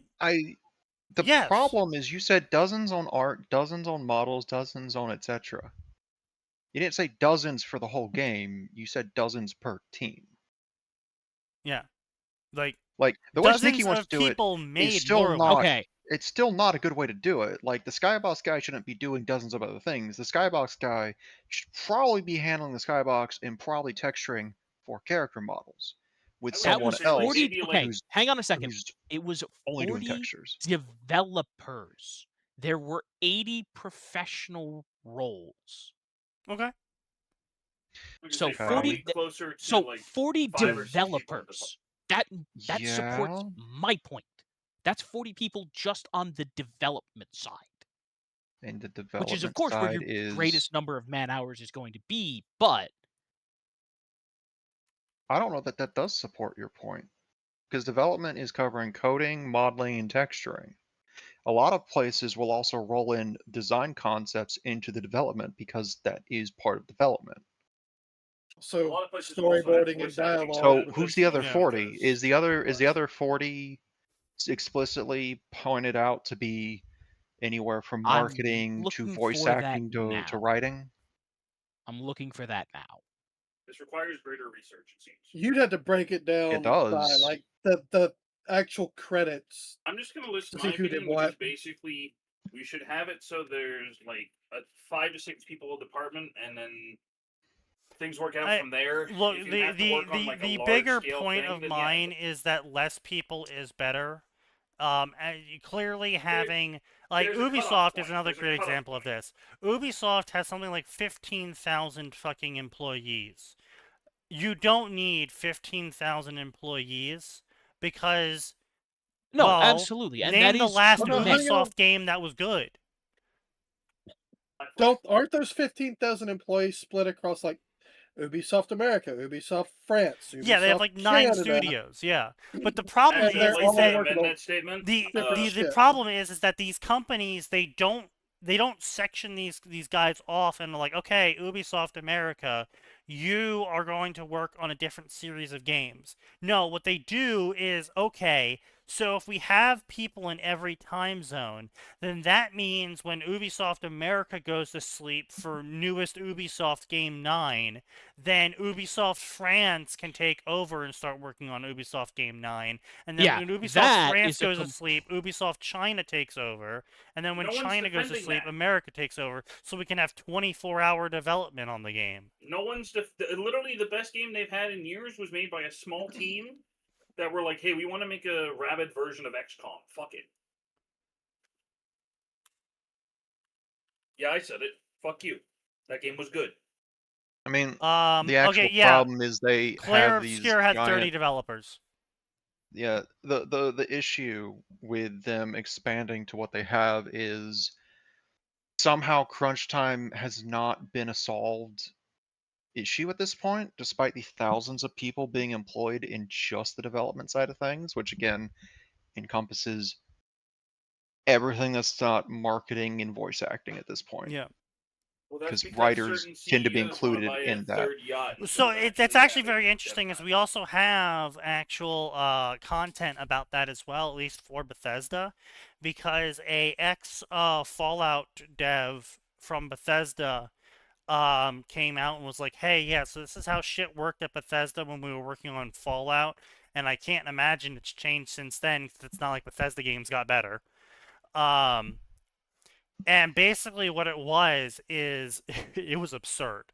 And effectively, they had guy on the ground, they make a color to apply to a barrel, right? You know, this is going to be the yellow barrel. And then they have to go to their squad lead and get it approved by their squad lead. And then the squad lead takes it to the team lead and gets it approved by the team lead. And then the team lead takes it to the division lead and gets it approved by the division lead, and then the division lead takes it to HR, and then HR has to approve of it, and then they bring the guy who created the yellow barrel into HR, and they ask him, why did he make the barrel yellow? What does the yellow represent? Can we make the barrel purple instead? Why can't we make the barrel purple? Why does it have this one single white stripe through it? Can it be a black stripe instead? And then, once they get through that, and it gets reapproved all the way up to HR again, and HR is finally satisfied, then it goes to Todd Howard, and they have to wait for Todd Howard to approve it. And then, I thought you were going to say they gave the guy a pink slip. Oh, well, that happens sometimes, too. Sadly, that happens a lot, and the biggest problem with, regardless of the number of people, the biggest problem with games being contract work is HR. No, I mean, sort of, yes, but no. What I'm hearing is we should. The problem with it being contract work is, right? We talk about Clair Obscure. It was made by 8 people. 30. 30 people, right? 8 of the people on that staff were super important people in past companies, though. Right, and it took what? How many years? 3. 6 years? Yeah, it was 6 years. Okay. Supposedly according to interviews with Sandfall, asterisk, I'm just letting the AI do a summary on that one for me. So it could be fucking wrong. Right, but so 6 years, 30 people. Right.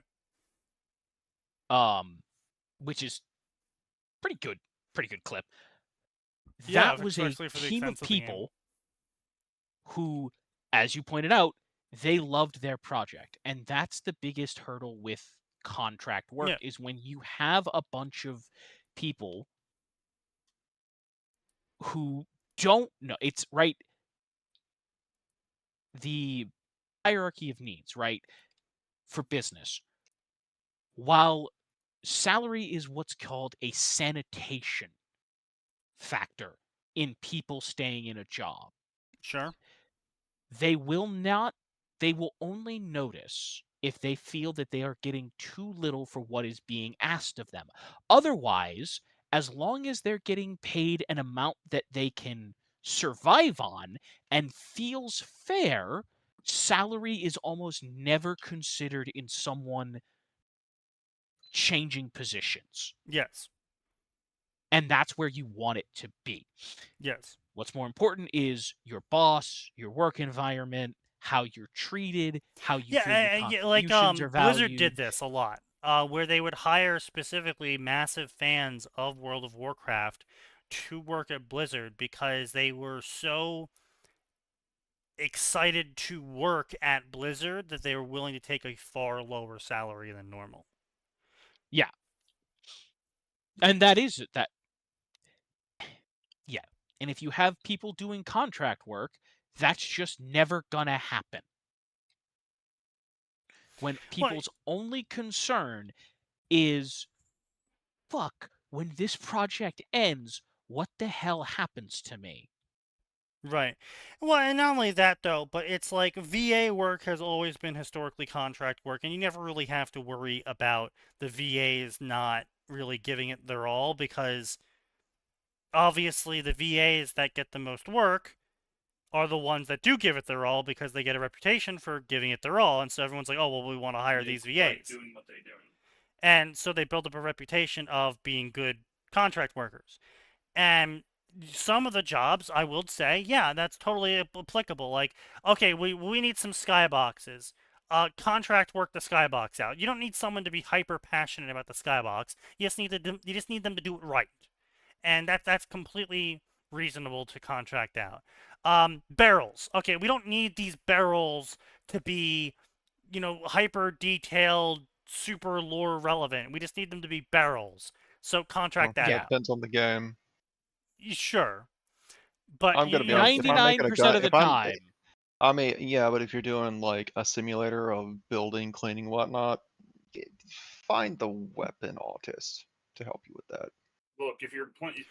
Right, sure, but like that's the thing, though, right? Is if your game is about weapon autism. Like, the entire game is about unlocking different guns, attachments for the guns, ammo types to use during missions, and the entire game is about min-maxing your gun effectively for the environment, the weather, and etc. Then what you really want to not have contracted out is weapon design. You really want that guy to be on a salary. Like, it's going to be different for whatever games you're making, and that's the other problem, is that there's no formula for it. And companies can't stand there not being a KPI for it. Yeah, they like to. Man, if we just got rid of KPIs, because so far they're useless outside of inventory tracking. Yeah, but don't you understand, Max? People are inventory. Human resources, yes. Our greatest asset are our people, which is why you all need to fork over a lung. Yes. But, you only need one. Don't you see how selfish you're being? Right. That's like some like dystopian cyberpunk game where you're just like having to do like vile shit.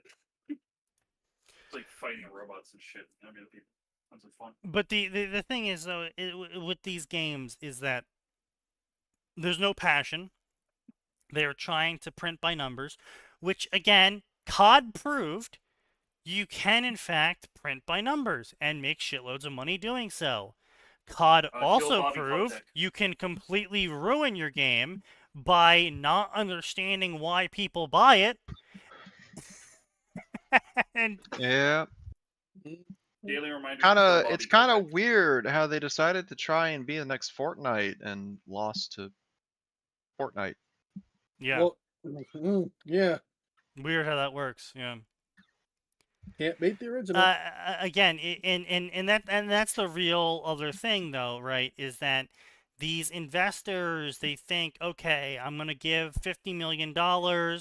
I'm going to wait 3 years, and then this $50 million is going to produce $200 million of revenue, because that's what the studio did last time. And the reason why it's guaranteed to do this is because the game they're working on right now is very popular. It's like, yeah, but in 3 years it might not be. The reason why games are hits are not because they do paint by numbers typically. It's typically because the team was passionate about something, and it was the average situation when it comes to video games, because they are art, is you make a game that you're passionate about, and everyone who looks at the game goes, oh, I didn't realize I wanted this until I've seen your game. Now I want this.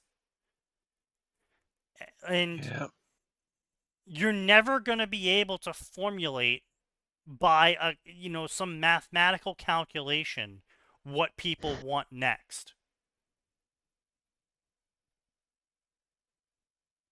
Well, you can, but the math's going to be wrong. Well, yes, the math's going to be wrong every single time. It's going to be very wrong. Yeah. And that's what we're getting. What the computers say? Oh, people want more Fortnite. Well, we don't own Fortnite. Let's just make everything Fortnite. Yeah, exactly. And like the Battle Royale craze, where every single Battle Royale instantly died because people were already playing the Battle Royale. No one. Yeah, they didn't people want to play don't like new to. Battle Royale. People don't like to move to something that is just the thing that they were already playing. They're not going to move over. It's well, no. See, that's the thing, though, is that RTS players are willing to play basically any RTS. RPG players are willing to play basically any RPG. But if you make a online multiplayer game with showcase rewards and skins and FOMO events, then you are encouraging them to only ever play that game. And if you get everyone to play that game first, then the social capital is invested in that game, and any new game trying to get people to do that game, the new game, with the same methods as the current king, it's not going to work because no one cares if you have a skin in New Game. Yeah, no one's playing it. I would say the only way you get people to care is you have to find a way to appeal to people that are not already in the other game, right? Star Wars held on as an MMO by being the Star Wars MMO. Right? Even though it was trying to compete with WoW, it had something that WoW didn't, which is that it was Star Wars. So therefore, you were going to get people to play it who weren't involved in WoW because it was Star Wars. That's the only reason. Otherwise, no one would show up. Right, pretty much, yeah. If you took the Star Wars out of the Old Republic, then no one would have played the game. Yeah. Conversely, if you took the Star Wars out of Galaxies, people would go, I still kind of like this. Can we get more of it?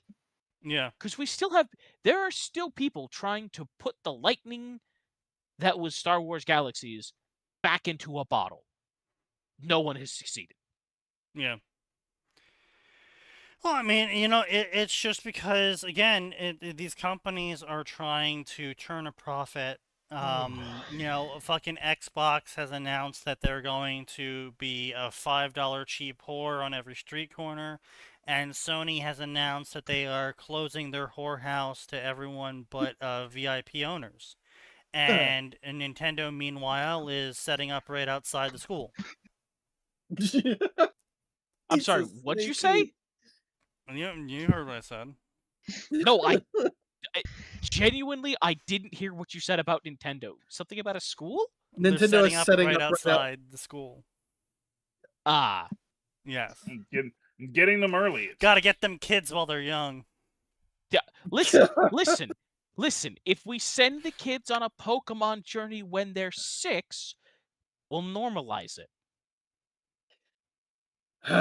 Oh, that's what it was. Fucking... Speaking of my little brother's bad taste, you just reminded me of what the bad taste I was trying to remember was. He thinks Pokemon Sun and Moon was the best Pokemon game. What? Oh, he did not play was that his first Pokemon game? Peak. He has tried to play every single generation before it, and he has not liked any of them. He thinks Sun and Moon is the peak. And you know why? It's because he played Sun and Moon when he was like 9 years old. Yeah. That was his first Pokemon. That's what I figured. Yeah. Makes sense. Mm-hmm. I mean, so Sun and Moon aren't terrible. No, they're not. I'm not saying it is terrible, but it's not the best I know. Pokemon it's just game. No.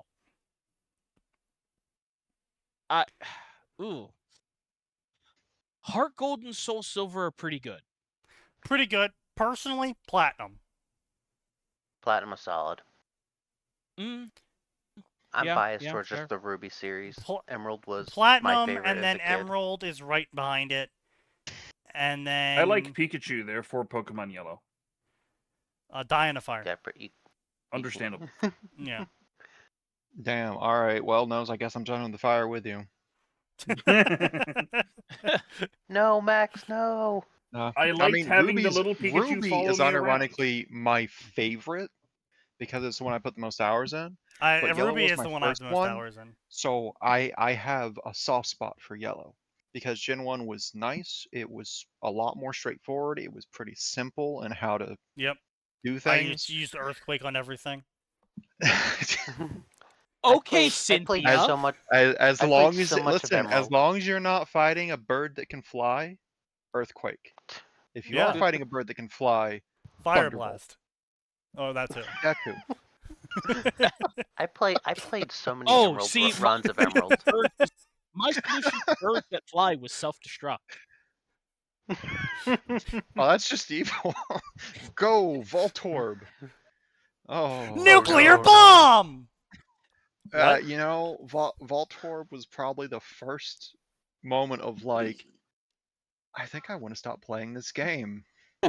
Because it wasn't even one of those like, the battle was going for a few turns and just as I was about to try and catch it, it did it. No. Turn 1. Self-destruct. SmackDown didn't exist.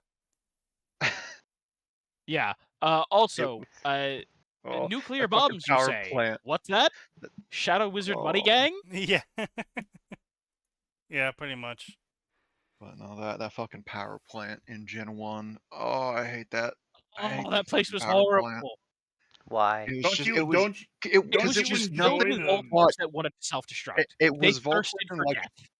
Don't you love the rooms of shock and ball torture? So the problem with Gen 1, in later gens, you could have a few turns fighting a Voltorb and Electrode. In Gen 1, legitimately, I think self-destruct was the only move programmed into them in the wild. Oh. Below a certain It's level. not that it was the only move programmed into them, but like it basically it was the only one they were going to use because the move AI defaulted to do damage. Yeah. Well, what's the most damaging spell I have? Well, self-destruct, which will the faint reason. Well, no, the reason I think that they were only programmed with it below a certain level is because I managed. Kid me, for some reason, decided I'm going to throw a Master Ball at this Electrode, and I got it, and the only thing in its moveset was self-destruct.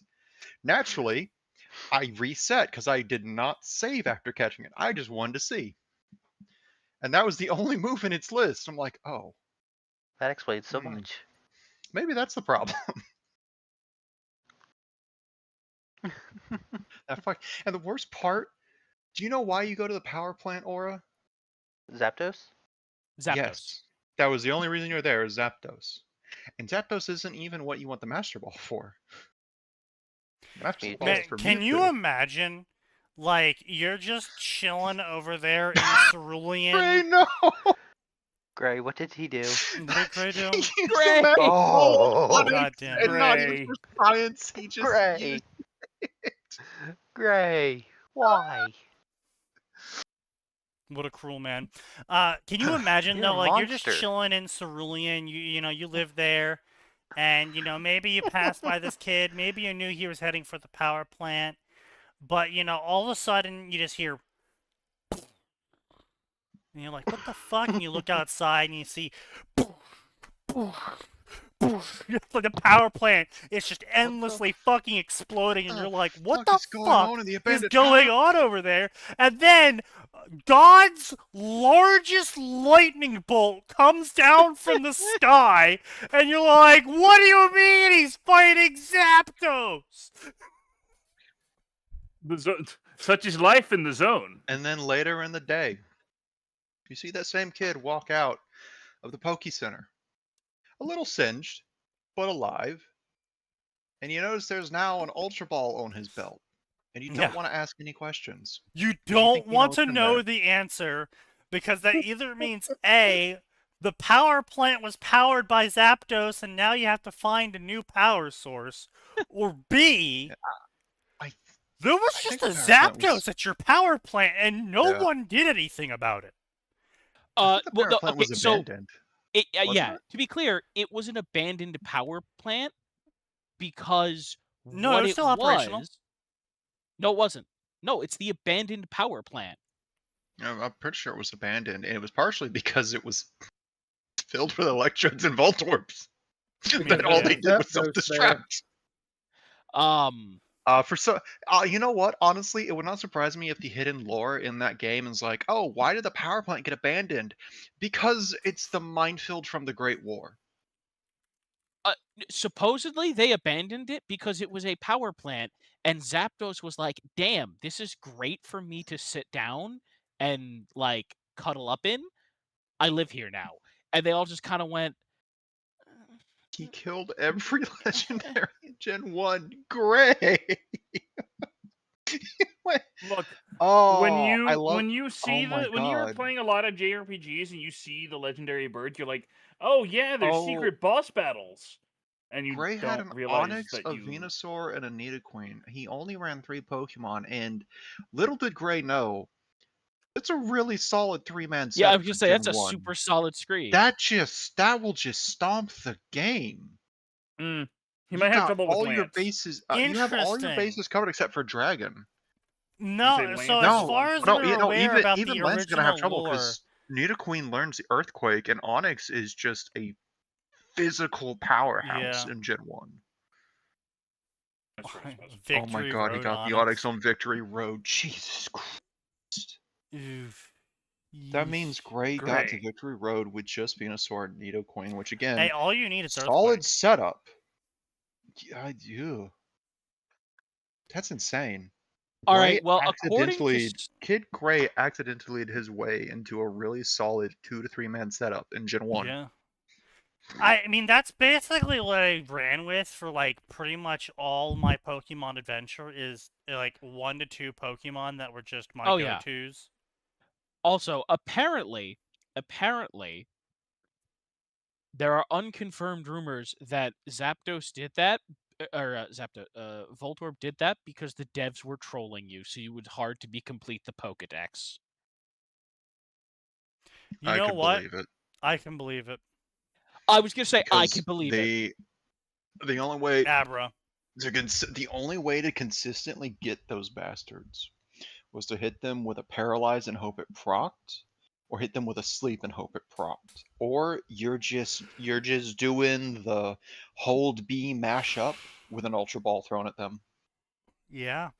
You were literally using pagan rituals to make the game catch please, Pokemon. Please work, you bastard. Yeah. Work, Dab, you work! It be do like that.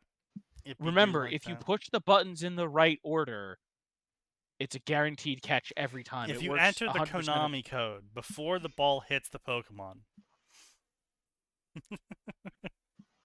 Honestly, I think that was the best part about pre-internet, is just the absolute bullshit rumors everyone would tell each other. Yeah. About the games. Yeah. Oh, you're playing this game? Oh, well, did you know that if you go into the start menu and then input this 33-button combo while holding the back stick, you enable cheats? Yeah. The worst part is sometimes they were correct. Sometimes that was really how you did it. Yeah. That was the crazy part. Yeah, like some of the old Gen 1 rumors of like, oh, but there's a secret HM06 Blast that can break the walls. God. Or the Mew under the truck that if you do a certain sequence, you can use strength to push it aside, and there's your free Mew. Yeah. Or my favorite one, Glitch City. We don't go to Glitch City without being extra sure we're prepared to lose that save file. Yes. Yeah. Well, do not go to Glitch City, kids. It's real dangerous. The original backrooms. Oh, or Missing No. Missing No. Don't. Missing No is no. Missing No is not a place. Missing No was gibberish talk about data. Yeah. That could not just corrupt your save file, it could theoretically brick your cartridge if you were real unlucky. Yeah. And don't you know, if you caught it in the right way and entered the Konami code, it enables Pokemon murder. Yeah. I think we just call that Pokemon Adventure manga. True. Must we? Where's my Pokemon Adventure because manga the Pokemon Adventure manga is the story we deserve, but not the one we got. Yeah. I was gonna say that would be more fun, honestly. Pokemon were literally killed in panel. Like, to be fair, actually, you know what? Wow. I think that Onix is just dead. Oh, that Onix is actually dead. Damn. Oh. Yeah. So funny thing, you could totally have a Pokemon Adventure game in the style of the Arceus games. He slammed his what in the car door? His Onix in the car door. Yeah, the reveal that there were underground Pokemon fighting rings, where the only rule was it's fight to the death. There is no feint. One must kill the other. There can only be one. And let me guess, it was run by Team Rocket. Of course. How do you know? Just a guess. Team Rocket, Rocket on the double draw. And the main characters were named after the colors. And Thief was a sassy, Green was a sassy little thief that had actual character development over the course of the manga. True. To the point that she started working with the police for undercover investigations. Yes. I do believe she did. The only thing I can think of, what was it? It was... Oh yeah, I think May and Brendan were childhood friends, and then Brendan somehow caught Celebi when he was like 4. No. No, he met Celebi. Sorry, you're right. He met them, and then he had them in a Pokeball the whole time. And then he used that to time travel. Celebi just wanted a nap, man. Yeah, Celebi just wanted a super long nap. Yeah, you know what? That sounds like Celebi, I'm going to be honest. And then Celebi decided that they were going to time travel after the People nap. keep bothering me at this fucking shrine, man. Can I, like, hide in that Pokeball for a while? Celebi is Celebi just in there being a neat? Celebi, it's been 10 years. It's been 10 years. It's 5 more years, I promise. No, not minutes, years. 5 more years, please. It's like Celebi. Celebi's just in there playing. Celebi, I need the space on my team, please. Egg time. But yeah, you know, good days of the Pokemon variety. Yeah. And not but, so by much the way, weird thing, by the way, in the Sony side of things. This is a hardware thing. Apparently, they filed a patent for some new controller type shit. One of which appears to be a button using electromagnetic forces to harden and soften, to the point that the diagram I posted is it softening enough for the finger to sink in and then hardening to hold the finger in place. And that sounds like a fucking nightmare. That sounds... That is horrifying. Boy. Because people are like, it could be used because an enemy grabbed you in games. Like, that sounds like a good reason to bash my controller against the wall and panic. Yeah. Because it malfunctioned and will not let go now. Yeah. Yeah. Help, my controller is holding me hostage. Wait. Someone hacks your controller. Oh, you were battling, huh? That's nice. What'd you fight this time, Ho-Oh? You did what?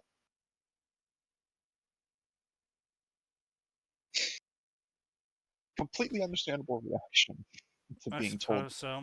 a minor deity and walked away alive. I think my favorite part is if you go by the in-game logic, it's like, wow, you actually survived fighting Lord Arceus? Oh no, I need you to heal Arceus too. It just holds down a Poke. I was like, huh? Yeah, I kind of beat him up. Could you, patch him up? That's for Sony, not Nintendo, but it'd be so funny if Nintendo got in on that controller scheme.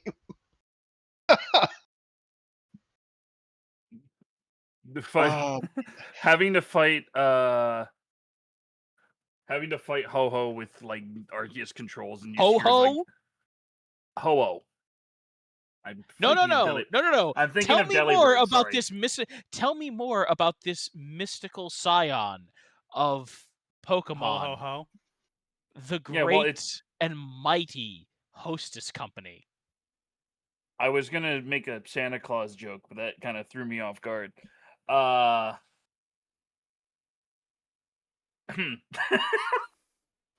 I don't know what to say that. I don't know any Pokemons like that. I mean, I guess technically we do have someone in here who likes Gardevoir, so I guess you could have a hostess company with Gardevoirs as the main clientele. Can we move on, please? I don't. Effort. I was gonna say, can we move on? I don't really have. I didn't know this, but Ho-Oh is actually one of the like few actual direct translations of the Pokemon name from Japanese. Really? Yeah. The Japanese is literally the hiragana for Ho-Oh.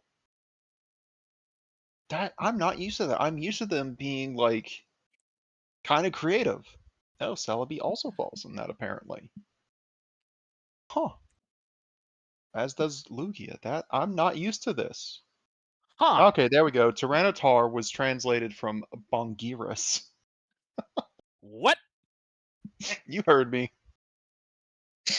Wait, Pupitar's Japanese name is Sanagiris. Is what? And Larvitar is Yogiris. Makes sense. Oh, Suicune is translated from Suicune. Huh. All right, close enough. All right. Wait, are most of the legendaries like that? Probably. Hang on, I need to see. I need to get a look at the birds. No, okay, Art. God damn it, Japan. What they do this time? Articuno's Japanese name is in katakana, which is the alphabet they use for foreign words that they've appropriated. Its Japanese name is Freezer. That's amazing. Freezer! I am the mighty Pokemon. Freezer. No. Zapdos's name is the katakana for thunder, which is Sanda. They didn't even call it Rai or anything. They literally went with the Japanese-ified thunder. Okay, what did Moltres get? How bad it... No. Really? Moltres is literally just named Fire. That's kind of funny. Wait, hold on a minute. Also, quick question about Articuno. Is it the literal translation of Freezer? They didn't even like try to do any wordplay with it, like Frieza? Nope. It's literally just Freezer. Frieza is literally how they pronounce Freezer. All right, my joke still works. Moltres in Japanese is Faya. Faya! I'm kind of... Suicune should have been called Cooler, I guess. I shouldn't have looked this up. I'm mad now. I'll be honest. I think I'll be honest. Moltres is way better. I'll be honest. It's one of the first times I'm like, nope, this is just better. Yeah, okay, so Raikou, Entei, and Suicune got to keep their Japanese names ostensibly, as did Lugia and Ho-Oh. What about the Reggie series? No, they're also direct translations of their Japanese names. Interesting. Okay, are Latios and Latios the same way? Yep, they're the same way. Why is it only them? Kyogre, Groudon, Rayquaza, they're all also direct translations. So only Gen 1. Huh.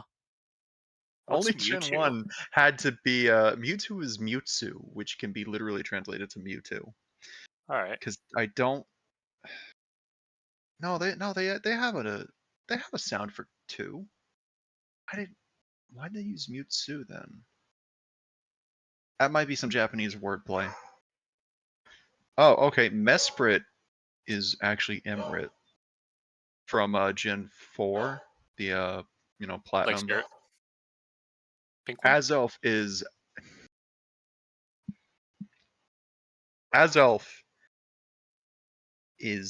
Agnome.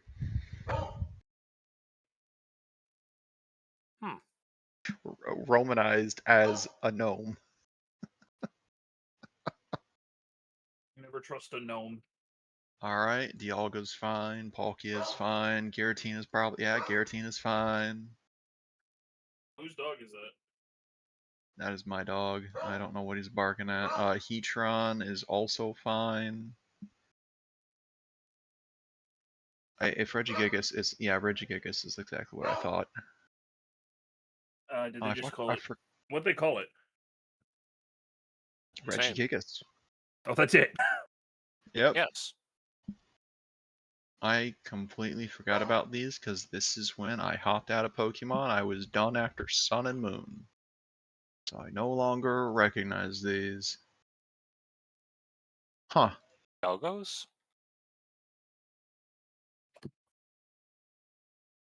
Now I'm looking at Cobalion, Terrakion, and Virizion. Those are from Black and White. Oh, I also didn't play... So I skipped that particular generation. It was not a good generation. People... And yet people seem to love it. People will call it the best writing, but I don't hear a lot of compliments for the gameplay.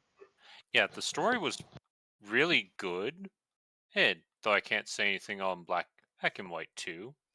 Oh, the gameplay was awful. The new mons were awful. I played Black and White. I didn't play Black and White 2. Black and White was fine. The new Pokemon were uninspired, and they were the least memorable out of any generation. Period, including some of the newer ones.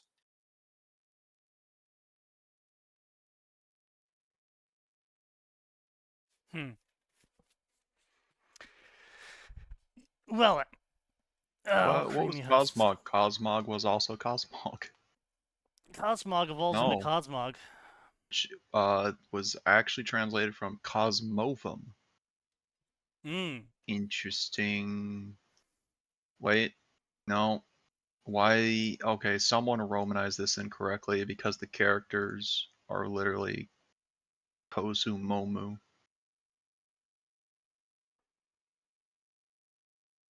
I've never seen that version of it. That's an interesting version.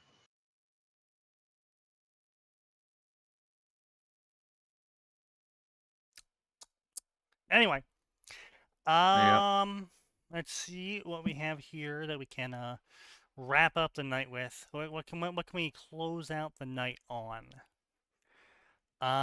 Let's see. Well, we got Angst story.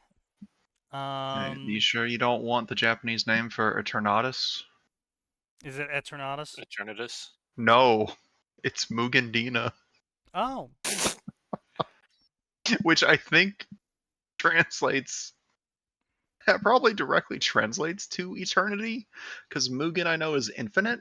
I don't know what Dina is in this case. Probably some reference to it being a spirit, infinite spirit. I thought Mugo's nothing. Mugen. Mugen is infinite. Ah, Mugen. I heard Muga. Don't know why. Aura. Indeed, Aura. What is Aura? Okay. A Naruto crossover. Is this a crossover? No, this is a normal Naruto story. The Last Plague Bearer. An Angst story. The Shibuya clan once turned battlefields into graveyards with their feared plague release. Now they've been hunted to the last. Hated by literally everyone for their war crimes. Kuroha Shibuya enters Team 7 carrying nothing but his plagues and a goal to become strong enough to kill the man who destroyed his clan. Wow. That's... Oh. Totally not stolen from Sasuke. No, of course not. No. No. Of course not. Let's see. First published on the 25th. Their author profile is blank, and they joined on the 22nd of 2022. Okay, so that's useless, and I can't click on it because it says story not found. Yeah, it looks like fanfiction.net's been having some hissy fits for the last week. Yeah. Let's see what else we got here. We got Whispering Reapers. Yuri Chibanana has a unique taste. Chakra. Coming to the village after her home was destroyed. Why is everyone's homes blowing up? Yuri goes to school and then befriends everyone because she's so friendly and nice to everyone. And then the world becomes unstable. A single girl makes choices that affects everyone around her. A Shikamaru and Sasuke times My Female OC fic. Cool. This is female author. Lost Girl. Yeah, okay, this is a female author.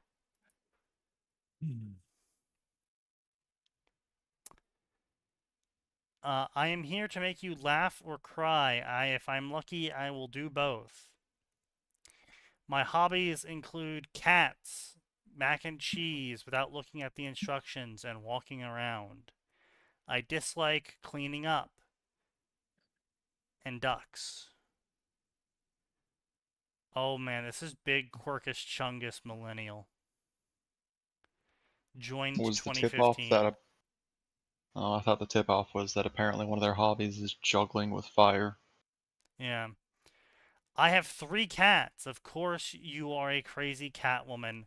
Of course you are a childless 30-year-old hag writing fan fiction. With big Quirk Chungus energy. I like puns. I only laugh at jokes once.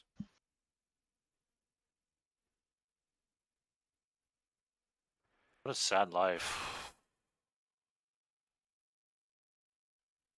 They've only ever read 25 stories. Or favorited. Damn. I have once again been evicted in my own house and told not to leave my room. What happened this? Huh? I want to know. My parents are having some fuck-ass Zoom call in the kitchen.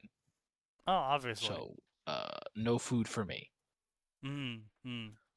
Well, you're just in time to read about a female author's delusion of having Shikamaru and Sasuke spit roast her. Thank you very much. Fuck it, you didn't need to say fuck that. it. Where's that goddamn energy sword? I'm finding a way to impale myself. At 8 years old, Yuri watched the world burn. No, Yuri caused the world to burn. Oh, wait, that's their name. Yes.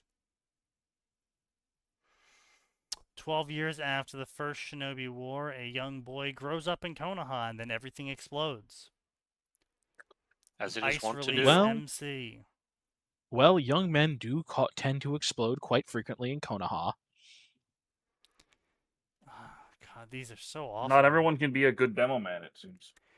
Crocodiles. You're not even a good demo mist. man. 2 dying I'll fucking lovers kill you. Well, yes, I leave am. their newborn with No, you're the not. sand demon Shukaku. Loading up TF2 right now. Raised on eating tailed beast chakra, the boy Isana mutates into a crocodile. What?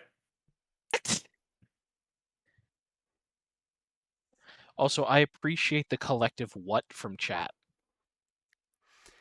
Now an apex river predator in the middle of the sand dunes, he hunts with feral strength and a dark philosophy taught to him by his demon father. A unique Wait a minute. Naruto fanfic of horror, humor, and survival. Wait a minute.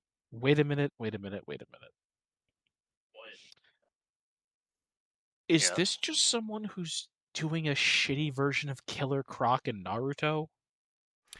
Honestly, I was gonna say probably Crocodile from One Piece. A crocodile doesn't turn into a crocodile. Crocodile in One Piece is just Desert Man. Crocodile, he just does crocodile. And yeah, the crocodile. It's not a dum-dum fruit. He just does crocodile. We're really not sure what's happening anymore. I think the reason he's called it is just because he has the crocodile smile. I think that's literally the reason. That or it's a pun. That's one of the two ways Oda does things. I prefer my explanation of drugs. Unfortunately, Oda doesn't do. I was gonna say he's not Todd Howard. He doesn't hire people to do mushrooms. Todd. Has anyone made a song about Todd Howard, but set it to the Great Mighty Pooh from Conker's Bad Fur Day? Probably. Oh, I'm sure someone out there has. I haven't seen it, but I'm sure someone has. Also, like, once every 5-year reminder for whenever I fucking remember it. If you haven't played Conker's Bad Fur Day, you should play Conker's Bad Fur Day. Eh. It's fine enough to watch. Fair. At least watch it. True. Let's see what else we got here. We got what comes after the end. No one gives a shit. Slow burn. Yeah, that's what I call a story that only has 3K words per chapter, and you've been updating it. Oh, why? Since only February? Okay, I mean, that is a lot faster, but I wouldn't exactly call it a slow burn story anymore. Let's see here. Hinata Time Shikumaru story. No one cares. Foxy Adventure. Being a shinobi is not something that you want. So what happens if you become the main character through an isekai? Welcome to the Foxy Adventures. Well, I mean, that means the world ends. Also, harem. Cool, author. You're definitely up with the times. At the age of 5, Naruto witnesses the Kyuubi attack. What? Wait a second. This does not compute. Don't worry about it. Okay. Naruto joins the academy and immediately graduates to Genin, catching the attention of Fugaku Uchiha, who then takes him as a personal disciple. Of course he is. Of course that's what happens. It's the he's Anbu Wolf. Huh? You know how Kakashi's dog and Itachi is Weasel? Naruto is Wolf. No.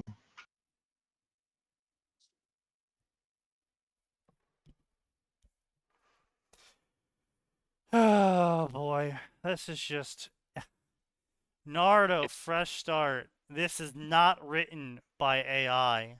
This is an anti-translation story.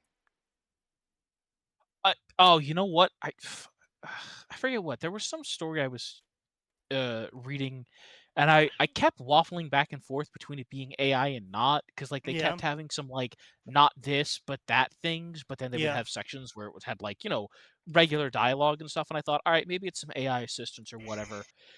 And then there was a section where they like recycled an entire chapter, and I was like, oh, all right, we're done.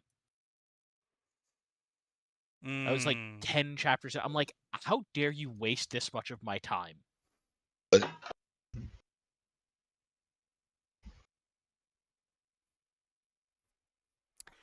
Well, I mean, there's not much in the Naruto section anymore, I suppose. Oh my god, I got a fresh start. You wouldn't believe it, but there's a catch. I'm in freaking Naruto! Semicolon. In Monato's era, no way. Well, now that I think about it, what else is there to do here except become a mad lad and enjoy the world?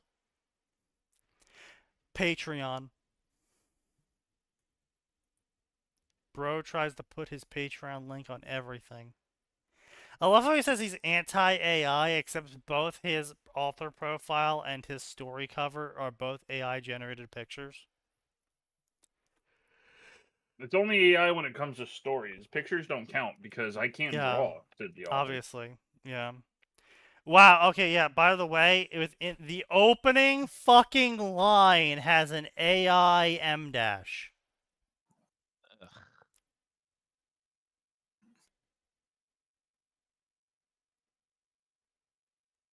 All right. Well, I'm done. I'm done.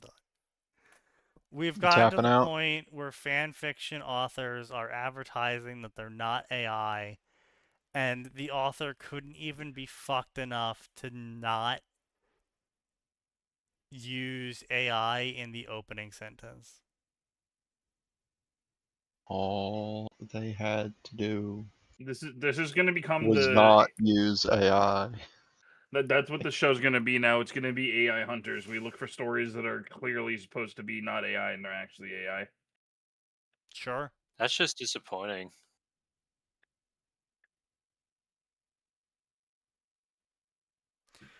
Anyway. All right.